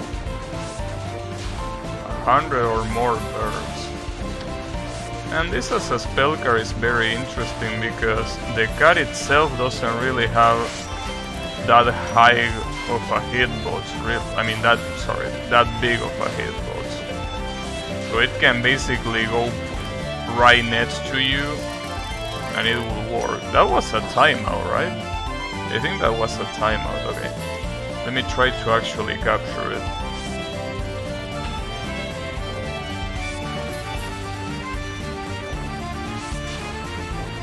You can only move a little bit, and I can also probably apply the same logic to that I apply in the survival spell card of the Touhou 18 extra boss, where you basically try to make the whatever is chasing you eat like the borders of whatever it is, right? In this case it's the birds. In the other one, I don't remember what it was. Was it butterflies? No. I mean, the butterflies were the ones that eat the bullets, but I can't remember the type of bullets that it eat. I completely forgot. But I think that they weren't really special bullets, like they were just whatever bullets, right? Okay, let's see what else we have.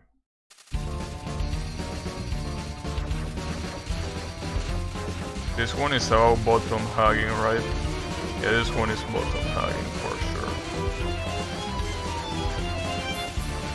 Yeah, you should bottom hug. It's hard because of the overlap, but the strategy is quite simple, just overlapping.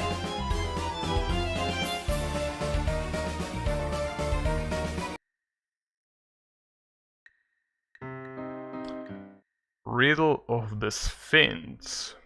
Which one was this one? Oh, this is the one of the survival. Well, okay, at least I understand the gimmick on this survival.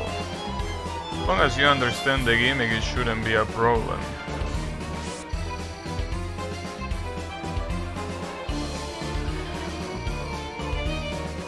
I mean, it really only becomes hard to understand when you're supposed to just wait until it runs at you instead of dodging it actively like this. Like for example here, you're supposed to wait until it dissipates. So this is, as far as I know, completely static. So it really shouldn't be that big of a deal, right? Am I supposed to run? Yes, I was supposed to run away there. Damn it, I should have seen that coming since you're supposed to stay there anyways. Damn it, dude. It's okay. This is an interesting spell card.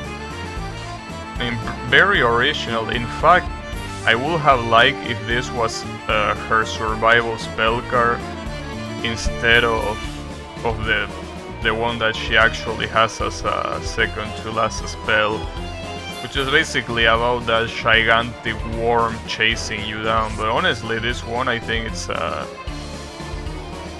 a way better idea. Can you just stay in the center? Okay, so far that's what I'm doing and nothing wrong's happening. Okay, so you do this and now you want to get out of here and possibly stay on the corner. No, you have to go all the way down. Damn it. You get out of that circle and you go to the bottom right corner, which is completely safe, because I already tested it. It's safe. I don't know why I didn't go there knowing that, but I thought that I was gonna be able to dodge in any corner. But that's clearly not the case.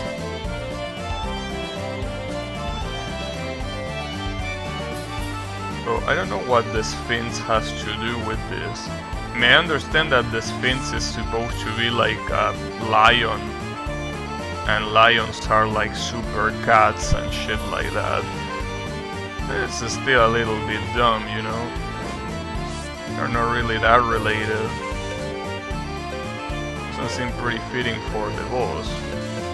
Especially a boss that is supposed to be elegant, to deal with sand. So that's how you get it. Okay, at least that survival, we already know the gimmick and it shouldn't be a problem to get it in a real run. Like, this is pretty much a free spell card if you don't fuck it up, and honestly I feel like it will be very hard to fuck this one up. It will be quite hard, like you will actually have to try to fuck it up.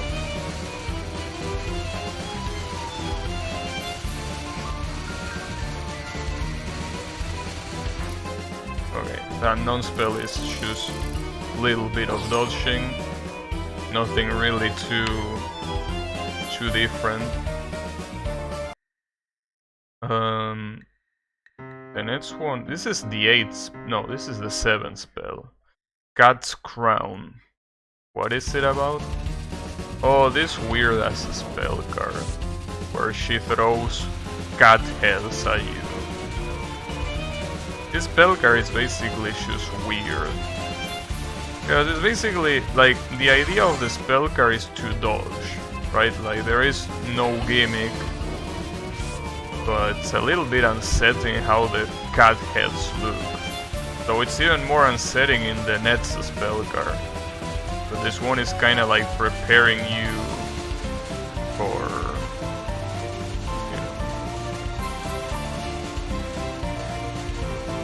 Especially, I think that the most fucked up part of this spell card is that the bullets are red and they are being shot from the cat's head. So it's kind of like they are shooting blood. A little bit nasty, to say the least. But it's okay. Non-spell 8. What about this one? This is also bottom hugging, right? Honestly, these non-spells are not really Nice. As soon as I was about to say they are not really that big of a deal. Good shit.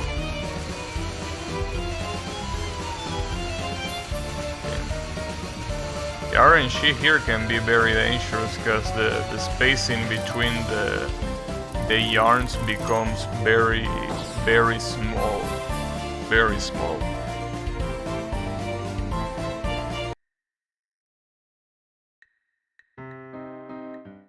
This is the spell card that looks very nasty. And sounds pretty nasty too. The Advent of Mangala, or Managala, I don't know. Whatever you pronounce that name. No, I think it's Nagala? I don't know. Weird ass name.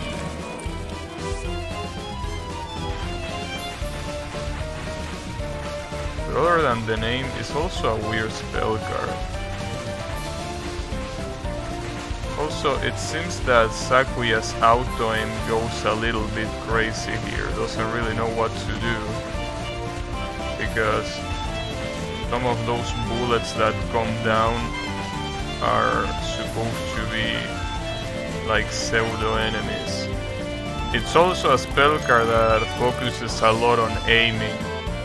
That you need to move around because the bullets close up on you. And I think this is already the survival spell, right? The game of Shormungard. This one is actually hard to do. Mostly because of the final pattern, which is what is expected from survival spell cards like this, but you know, still fucked up. This one is fucked up because of how much it aims at you. It aims a lot at you. So at least the red bullets are more or less easy to spot, even though they move a little bit, so they are not... damn it, that was literally the last attack of that first pattern. I'm pretty sure the second pattern here is almost free, and the only one that is an actual problem is the last one.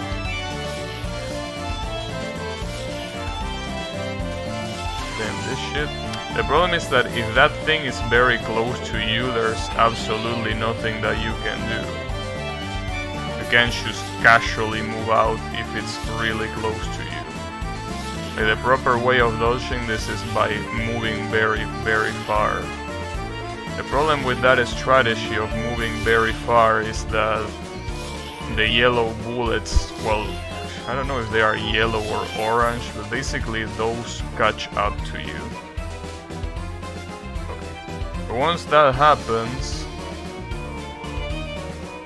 well, oh yeah, this one. Well, this one you can more or less avoid it by going to the top and then to the bottom. The problem is those orange bullets that are still being shot. Yeah.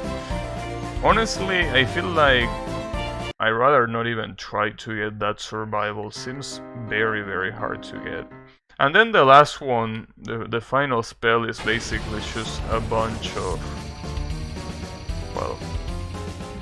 bullets. Like, that's pretty much it. There is no other secret to it.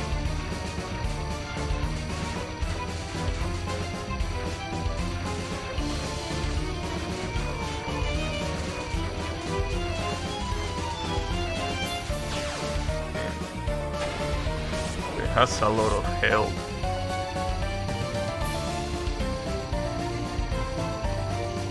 Has a lot of health, and it really restricts your movement too. Those green waves at the sides, those really restrict your movement a lot. And those green bullets don't help.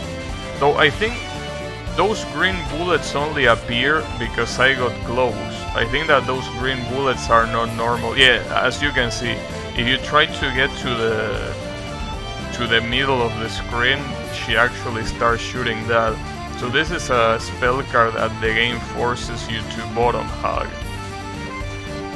That's interesting. Definitely quite interesting.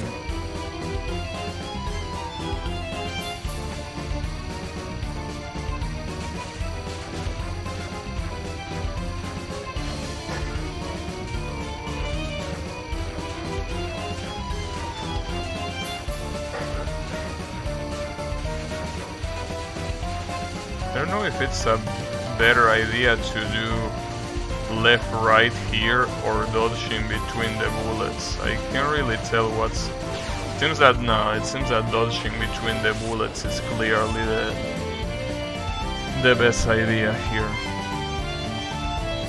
The issue that I'm having though when I'm seeing this is that it's gonna be clearly very hard to no-miss this extra. In fact, I'm pretty sure I can do it. You know, at least it's useful to know that. It's very fucked up that there is no chance. I at least want to capture this spell card. And this spell card doesn't really seem that bad. Well, I mean, it's hard, but doesn't seem as fucked up as the survival spell. It also doesn't feel like you're gonna take as much time as you will take on that survival. Damn, Jesus Christ, that was pretty close.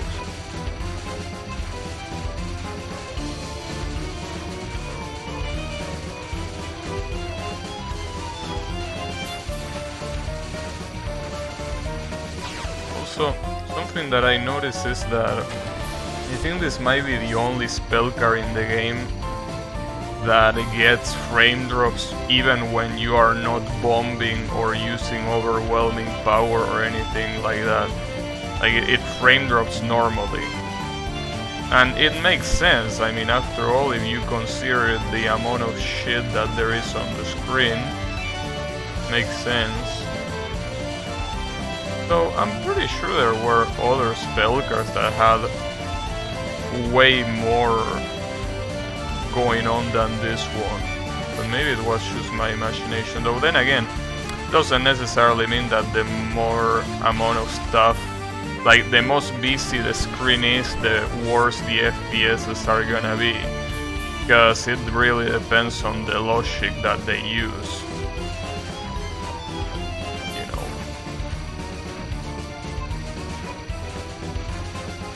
Something that you also gotta remember is that this is the spell card that you cannot bomb, since you always are in hyper state. So if you reach this part of the run without dying and you are aiming for a no miss, then you better have at least one bomb to spare here, because if you don't, you're absolutely you're done for. At least I got it once. Wasn't really that hard, honestly. So basically, from what I can take from this practice is that, first of all, the hardest spell card in the stage is the third spell card. Third spell card is very fucked up. And, well, the survival is also fucked up too, but you know, that's nothing new. I guess I could try a couple more extra runs, but I don't really think they are gonna go anywhere. I feel like getting an extra no miss here is very hard.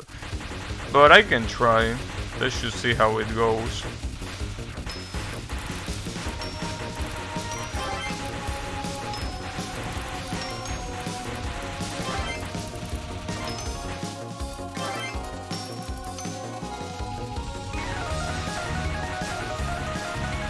Why is the stage called 7 Deadly Sins?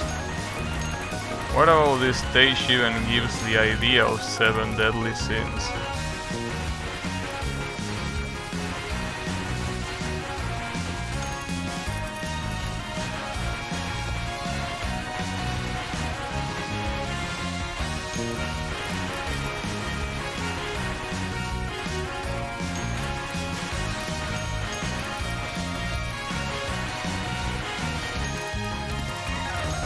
You also gotta remember to use power overwhelming here. Considering that, you know,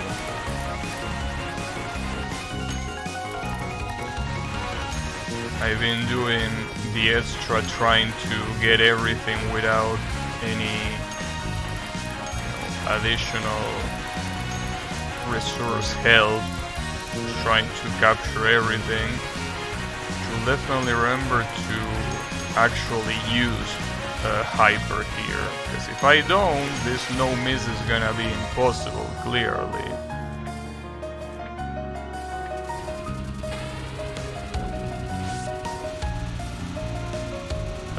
This was a spell card that I didn't want to capture, right? Ambush. If you do this on Matt's mode, that's almost impossible to dodge. What was this one? Oh, this one! You know, the problem is that I'm gonna say this and I'm gonna get killed. But, yeah. I didn't even say it and I got killed.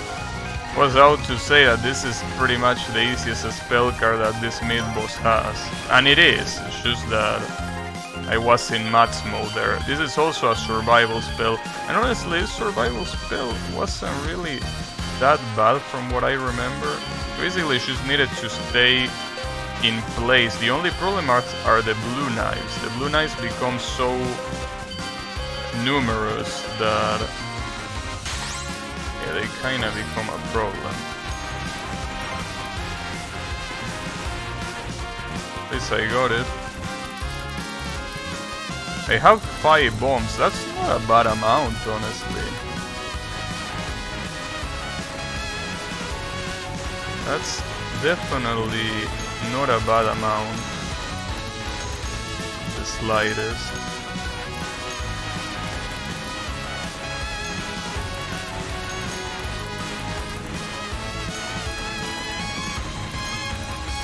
Though not being a bad amount, and at the same time being enough to beat the boss without dying are two completely different things.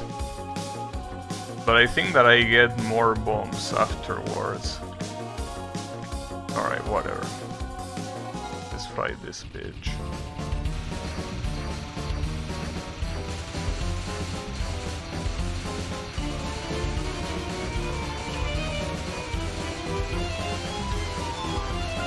First non-spell is way harder than a lot of... Oh, it's hard because I had... Never mind. I had power overwhelming activated, that's why it was hard. My bad, my bad. The problem is that there is gonna be a lot of that. There's gonna be a lot of power overwhelming activation.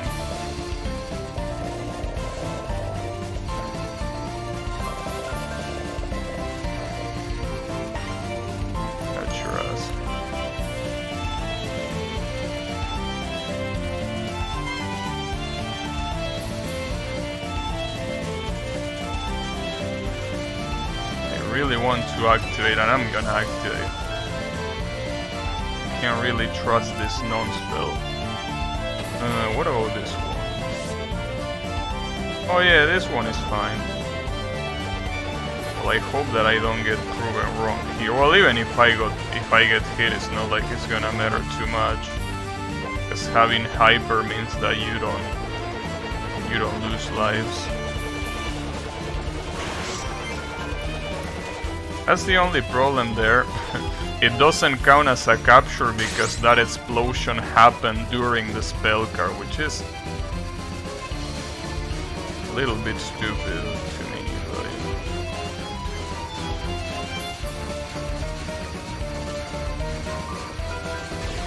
Ah, that's a shame. I got hit. Damn it, see, that's what I can't allow to happen. I just can't get hit during hyper. I don't know why I didn't activate there. Especially because I knew that that non-spell was one of the hardest non-spells that the fight has. That was my bad.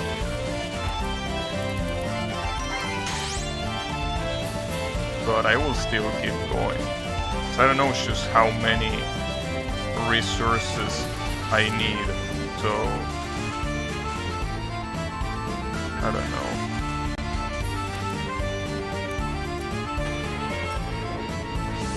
These 4 bombs should be a good amount. And this spell card really changes when you're in match mode. Look at this.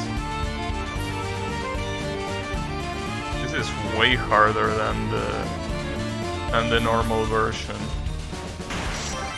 The hitbox of this jewels is still very, very small. So that's not really saying much. Something that I should also remember is that bombs are useless to combat spell cards. Which is something that I actually forgot somehow, even though it's something so basic from Touhou extra stages. I completely forgot that bombing doesn't deal any damage, and basically the only thing that it gives you is, you know, it avoids you from dying, and it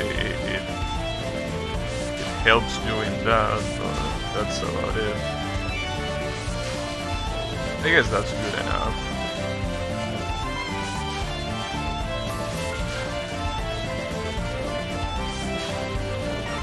So in that regard, maybe it's not that bad of an idea for the hyper to automatically activate. I mean, it's bad because you waste 2 bombs. Well, actually, I will say that it is bad just for the sole fact that you have the second to last and the last spell. It will make those overwhelmingly hard to do if you just waste bombs just for the lose. Damn, I can't believe I got hit there. How is that possible? See, that's basically the one spell card where that cannot happen. Also, the hyper not being used up only happens in survival spells. It doesn't happen anywhere else other than there, pretty much. Damn, I can't believe I got hit there. Then again, this is the quote-unquote hard version of the spell. I guess it is expected. So it's not really that different. It just has more erratic movement, yes, but non-spell is also quite hard to do.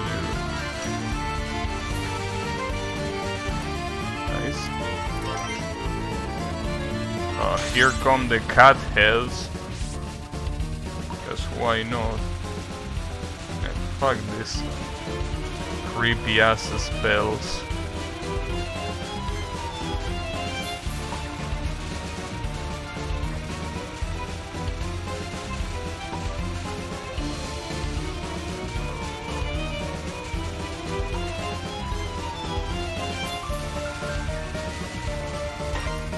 Nice, I've been able to capture that at least.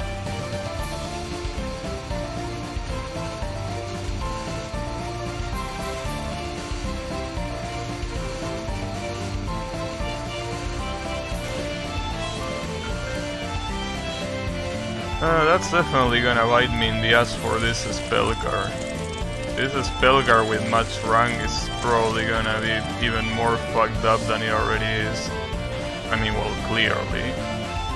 So this might have been bad to do, but you know, it's okay.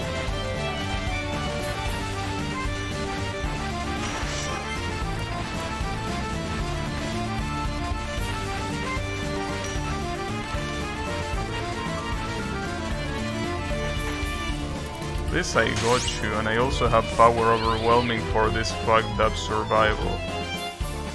This survival is really gonna be a problem. For sure.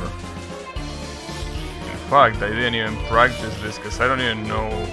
Well, it's not like I don't know what to practice, it's just that it comes a point where practicing this becomes a gigantic pain in the ass, obviously, because it's a survival. I really fucked that up. I should have activated manually, because this basically will force me to capture the last spell. Which, needless to say, it's not gonna happen. Though obviously before starting to worry about that one, to worry about this one. Yeah, well, there it goes. Really don't know how to do this second pattern. I thought it was a lot easier, but it really isn't. Especially once you start losing your way, it becomes very easy to recover it. In fact, something that I didn't know, the third pattern is gonna be probably way easier to deal with than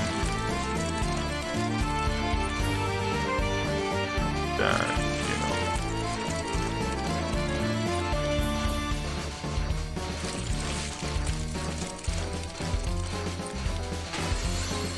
Than the second one. Mostly because this one you can pretty much bomb at the end of it and almost be done with it. You know.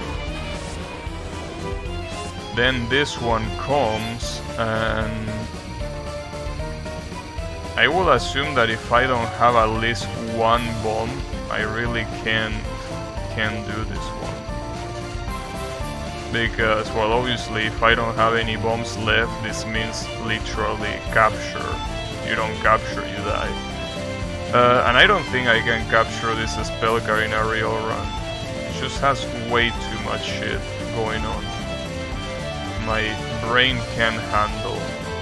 Especially because I'm pretty sure there are 5 different types of bullets being shot at me at the same time. It will be very fun if I capture it now, because I will be capturing it when I don't need to capture it. And yes, it indeed happened that I captured in a run that was already lost. Nice, I really like it when that happens. Really like it. Sack of shit. In it. At least I know that the no miss here is more than possible. I don't know if the no bomb, no miss is possible. Because when you think about it, it's not like bombs really change too much in this stage. Well, in the stage they might... No, not even in the stage. Like, if all you do is nothing but...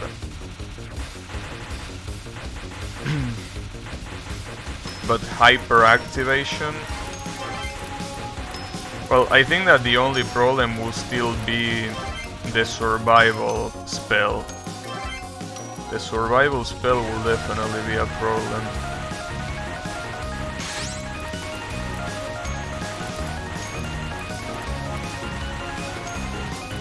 So, you know.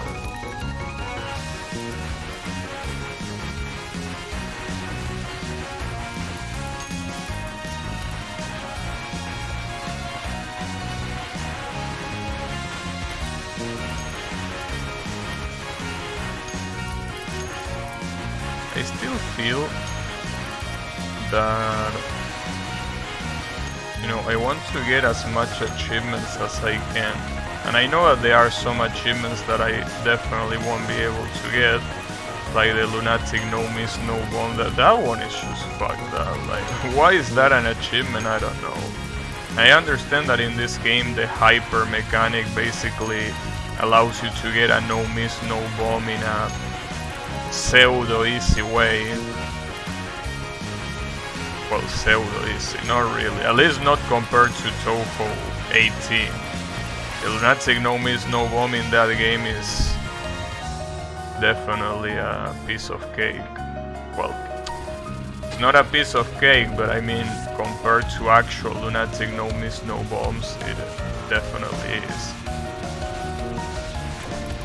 I'm just gonna activate her. It's a shame because this is spell card, if your objective is basically going as high as you can, it's not that hard of a spell card, but seems that I'm struggling a little bit. And then there is this one. This one is pretty easy as long as you are not in match mode. And in match mode it's not like it's that hard, but you can clearly tell that the bullet density is, well, quite high. I have the bomb ready, but honestly, this is the type of spell that I can definitely capture, but I don't want to ruin the run unnecessarily. If I feel like bombing, I will bomb. But I didn't. Pretty fucked up because there is an achievement here that is basically capturing all those 3 spells in a single run, and it's not that hard to do. As you saw, it's not like they are specifically hard spells, but the problem is the first one. The first one is quite a problem, and the issue with that is that if you manage to capture the first one, I can imagine the nerves will make you choke the other 2. But you know, it's, as I said before, it's not like it's a particularly hard spell. It's just, you know, harder than the other 2 for sure. That's definitely the case. Okay. Oh yeah, this non-spell on match rank is a little bit fucked up to dodge. A little bit. Okay, at least I got it. I have more power overwhelming that I'm more than ready to activate. Or am I? That's the really question. The really question. Nice English. The real question.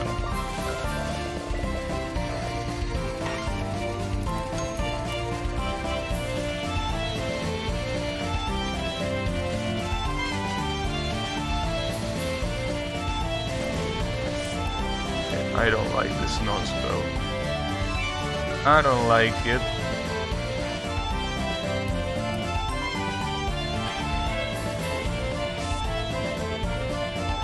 But yeah, the good thing about activating in that non-spell is that at least you're doing a very easy spell card on match rank. It's still a shame because, as I say before, you don't capture it because the explosion at the end of the hyper. But as I say before, who gives a flying fuck about scoring? Because I'm pretty sure that the only benefit of capturing is that, well, you might get some... Damn it, that's the second time that I get hit at the same time. Damn it, I have to reset. I don't know why I still try to wait so much until I activate Hyper there. Pretty clear that that non-spell is one of the hardest ones. I should definitely try to do better there. I also kinda want to farm that achievement of capturing all 3 spell cards from the mid-boss here. Kinda wanna do that, but it might take a while to do that, especially because every time that you want to do that, you will have to redo this first part of the of the stage.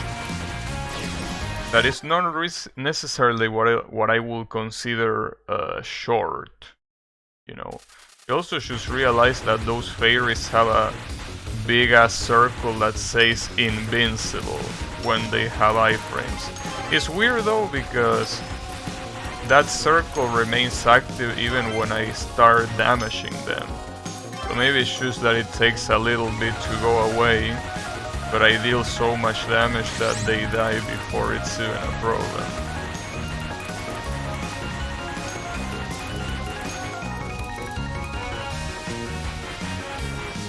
Not really. Well, it stays. It still stayed invincible there, even when it clearly wasn't invincible anymore. Maybe it should say it's invincible because the Chinese thought that it's a cool sounding word. And well, I mean, they are not wrong. It's a cool sounding word.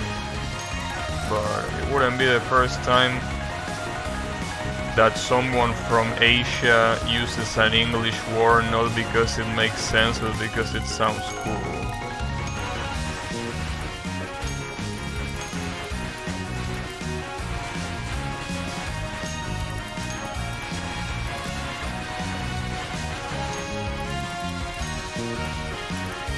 Because I'm pretty sure that it keeps saying invincible even though it's very clear that it's no longer I'm a fucking idiot. See, the problem is that now, if I want to actually capture this spell card with hyper mode, it's gonna be almost impossible. I will try. Well, I tried. I tried. Also, I just realized that that spell card on the sides has some little devil Raymus that are there so you don't dodge the spell card by going to the sides of the screen. Just realized that. Didn't know that they were little Raymu devils. Pretty cute. I think there might be a devil version. Wait a second, of course. Those 3 spell cards represent the 3 protagonists. I just realized. The first one uses talismans, the second one uses stars and lasers, and the third one uses knives and time stop. I don't know how I didn't realize that sooner. In fact, the achievement that tells you to capture all 3 of them has basically that miniature devil version of the protagonist. So that's the reason why.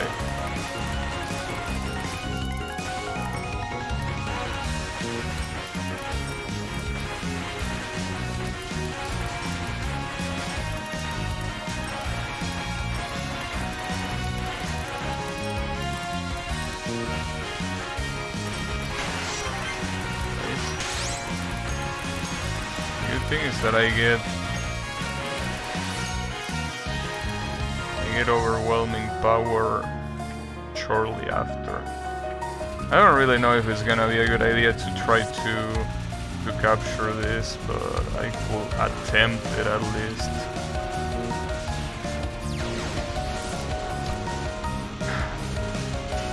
That's what I get for attempting. Okay. Maybe I should leave that for another time. I think that the main focus now should be doing a no miss. So if I focus on that, I'm gonna take a long time to actually get it right. Because that first spell is not easy even if you know the strategy, which is going up. It's still not as hard as, for example, the black hole spell card from the extra boss, but you know, still hard.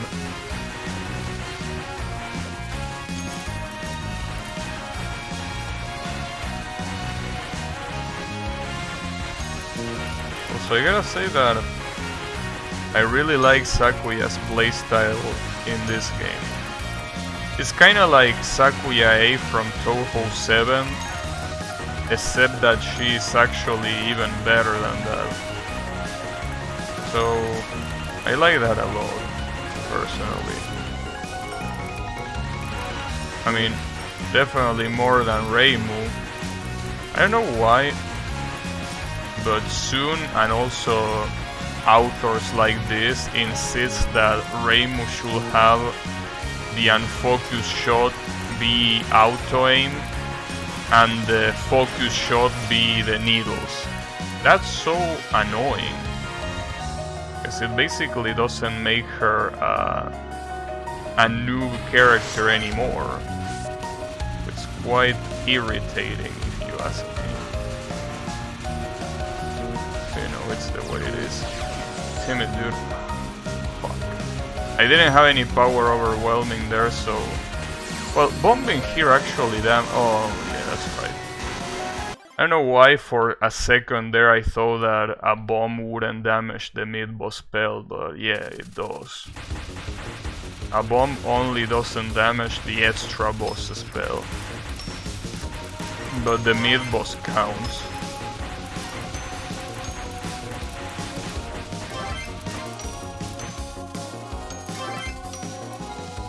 So, yeah, I think that the smartest idea is gonna be doing that, which is, you know, bombing.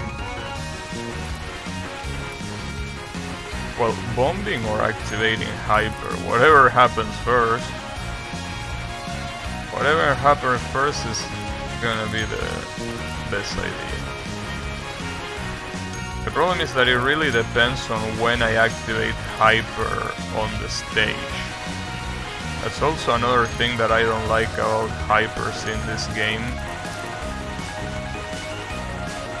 which is the fact that you not only need to mind when you activate them, but also when you think it's gonna end.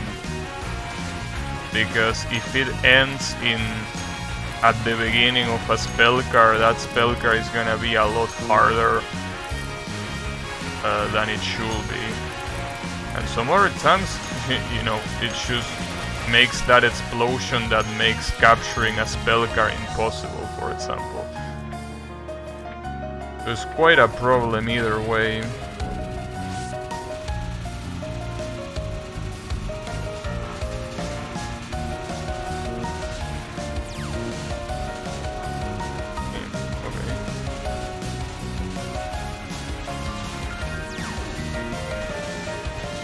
I actually capture it. The problem is that now I have to capture the other two, and we all know the choking potential once you start well. Damn, also, okay, I had to activate there because this RNG really fucked me up here. Basically, these lasers are not aim, so they are RNG, and if you get lucky, they might not even hit you at all. But as you... oh shit. Yeah, this spell card is really something else when it's on max mode. And that's a lot of resources going to the dumpster. Jesus. Yeah. Activating max mode on the second spell card seems like it's a very bad idea. Unless you...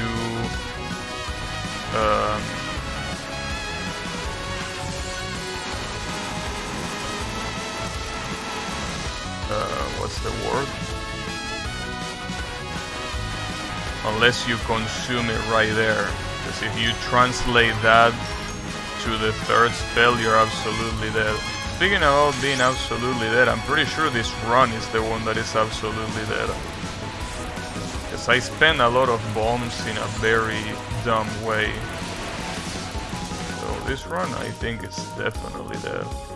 I mean, I only have 2 bombs when I should be having like 4. So yeah, I don't think this is gonna go anywhere, but might as well try, you never know. Wouldn't be the first time where a run started very badly and ended up being the run. So, you know. Let me just keep going and see what happens. I am definitely gonna try not to use too much power overwhelming, so at least I can make up for the lack of resources, though at the same time that can as I was out to say, that can backfire, and yes, it did indeed backfire. Damn it. Unbelievable.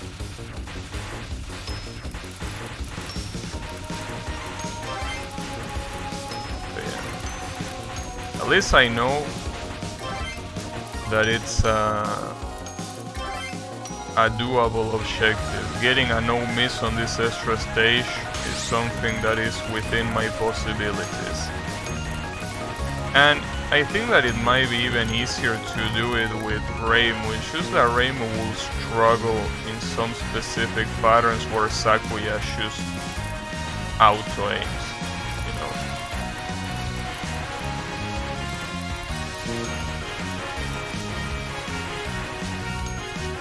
So, you know.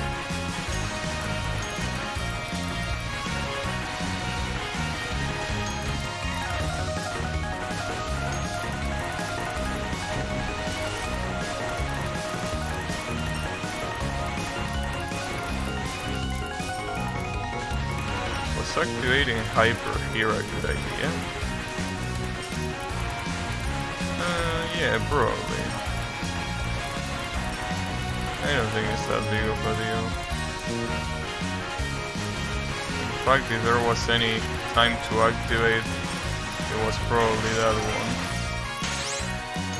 And that's a lot of points.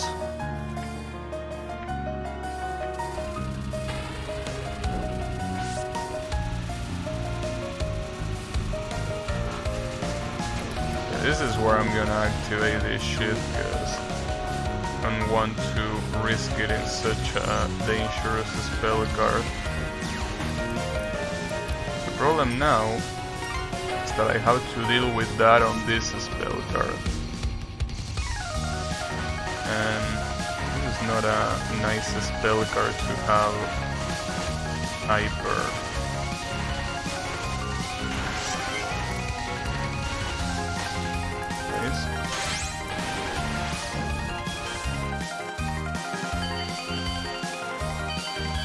It's insane how much harder this spell card is when you are in Hyper mode. Spell card really is a lot harder. Nice. Okay. Well, basically that's what it's supposed to happen there. Like, on a good run, you're supposed to have that amount of resources, and in fact, I'm pretty sure that you're also supposed to not use a bomb here. So, if that's the case, that means that you should reach the boss with 5 bombs instead of 4 like I thought before.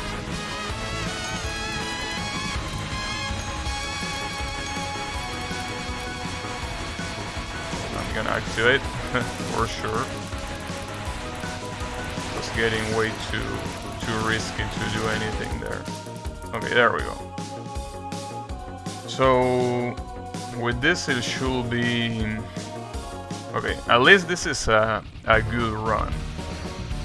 Regardless of what happens from now on, at least the way to start this boss was good. What happens afterwards, I don't know, but at least the beginning was good.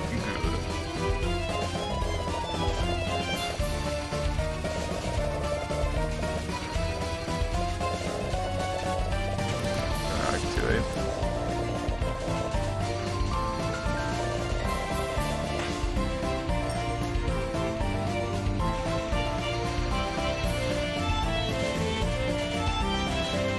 I don't know about this non-spell with Hyper. This might be bad. Or not, I guess.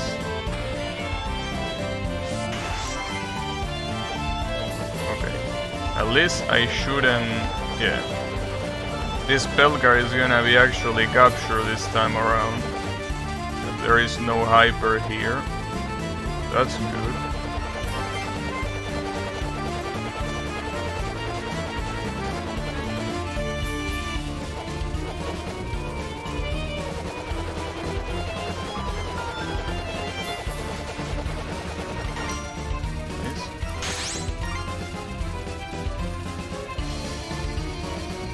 This one, please activate Hyper here.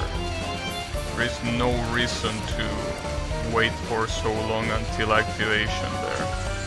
Like, see, for example there, I don't even know what hit me.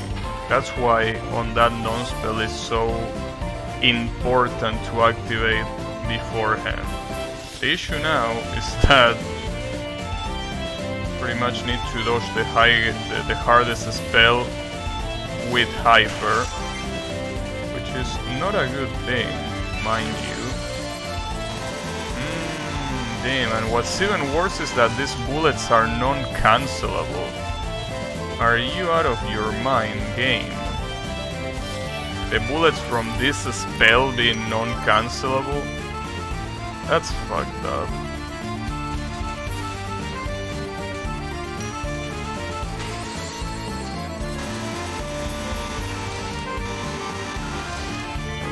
Fuck that non-spell.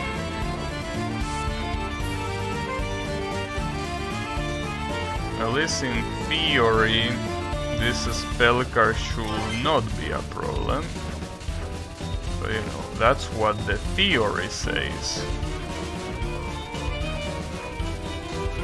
Is that what the facts are gonna say too?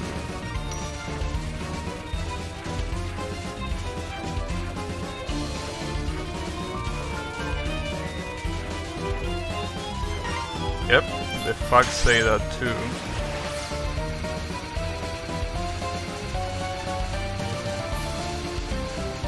To know if this one is as easy as doing left-right. I don't think this is as simple as doing left-right, but it seems to work in practice mode and it seems to be working here. It's just that it's not a very consistent left-right.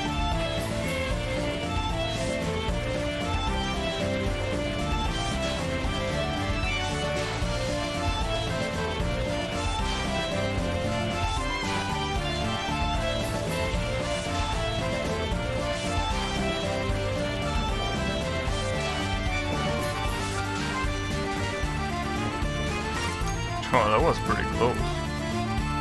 It almost got hit there.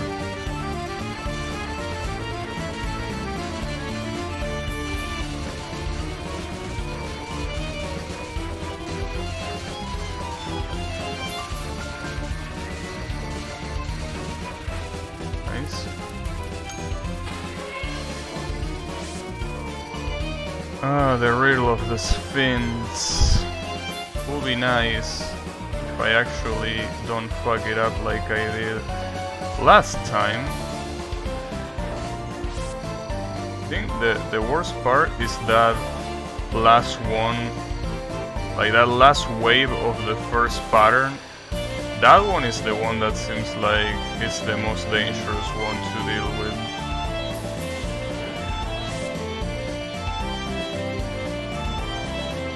The rest seem pretty much like a breeze, at least compared to that.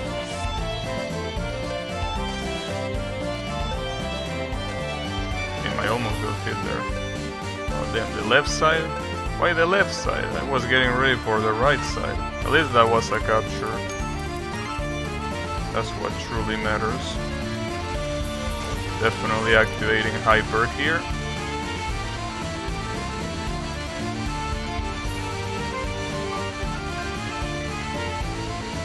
That was a weird dodge.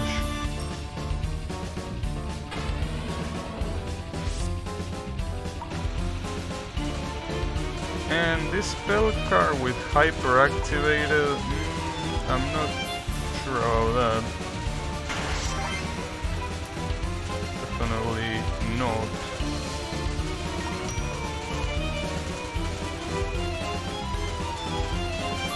We'll have to activate there. At least these bullets are cancelable.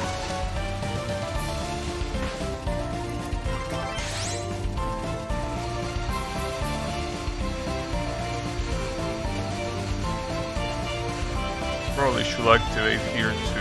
This, depending on the RNG, this non-spell can be a problem. Well, I activated right at the end, so it probably wasn't a really good idea, because now I'm gonna eat the whole rat of this attack.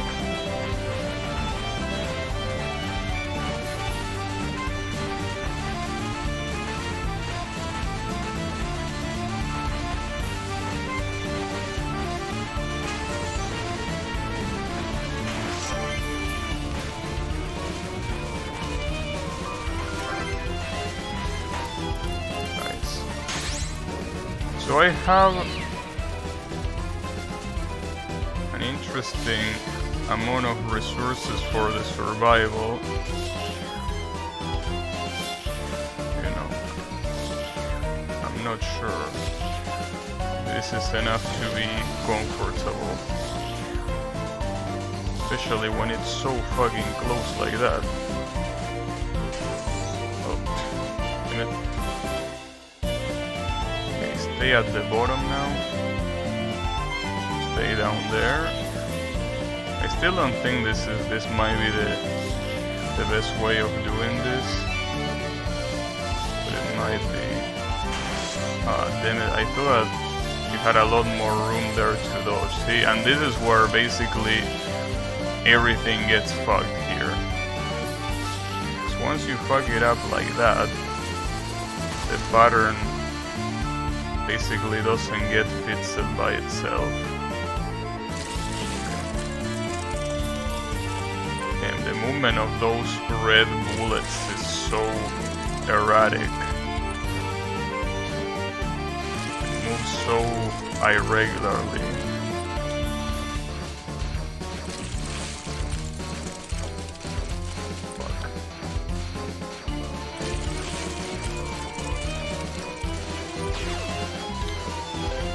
I can't believe what just happened. If I had bomb there, I probably would have another bomb ready at my disposal there, and this will have taken 2 bombs. I think I had 3 remaining, or no, I think I had 2 remaining.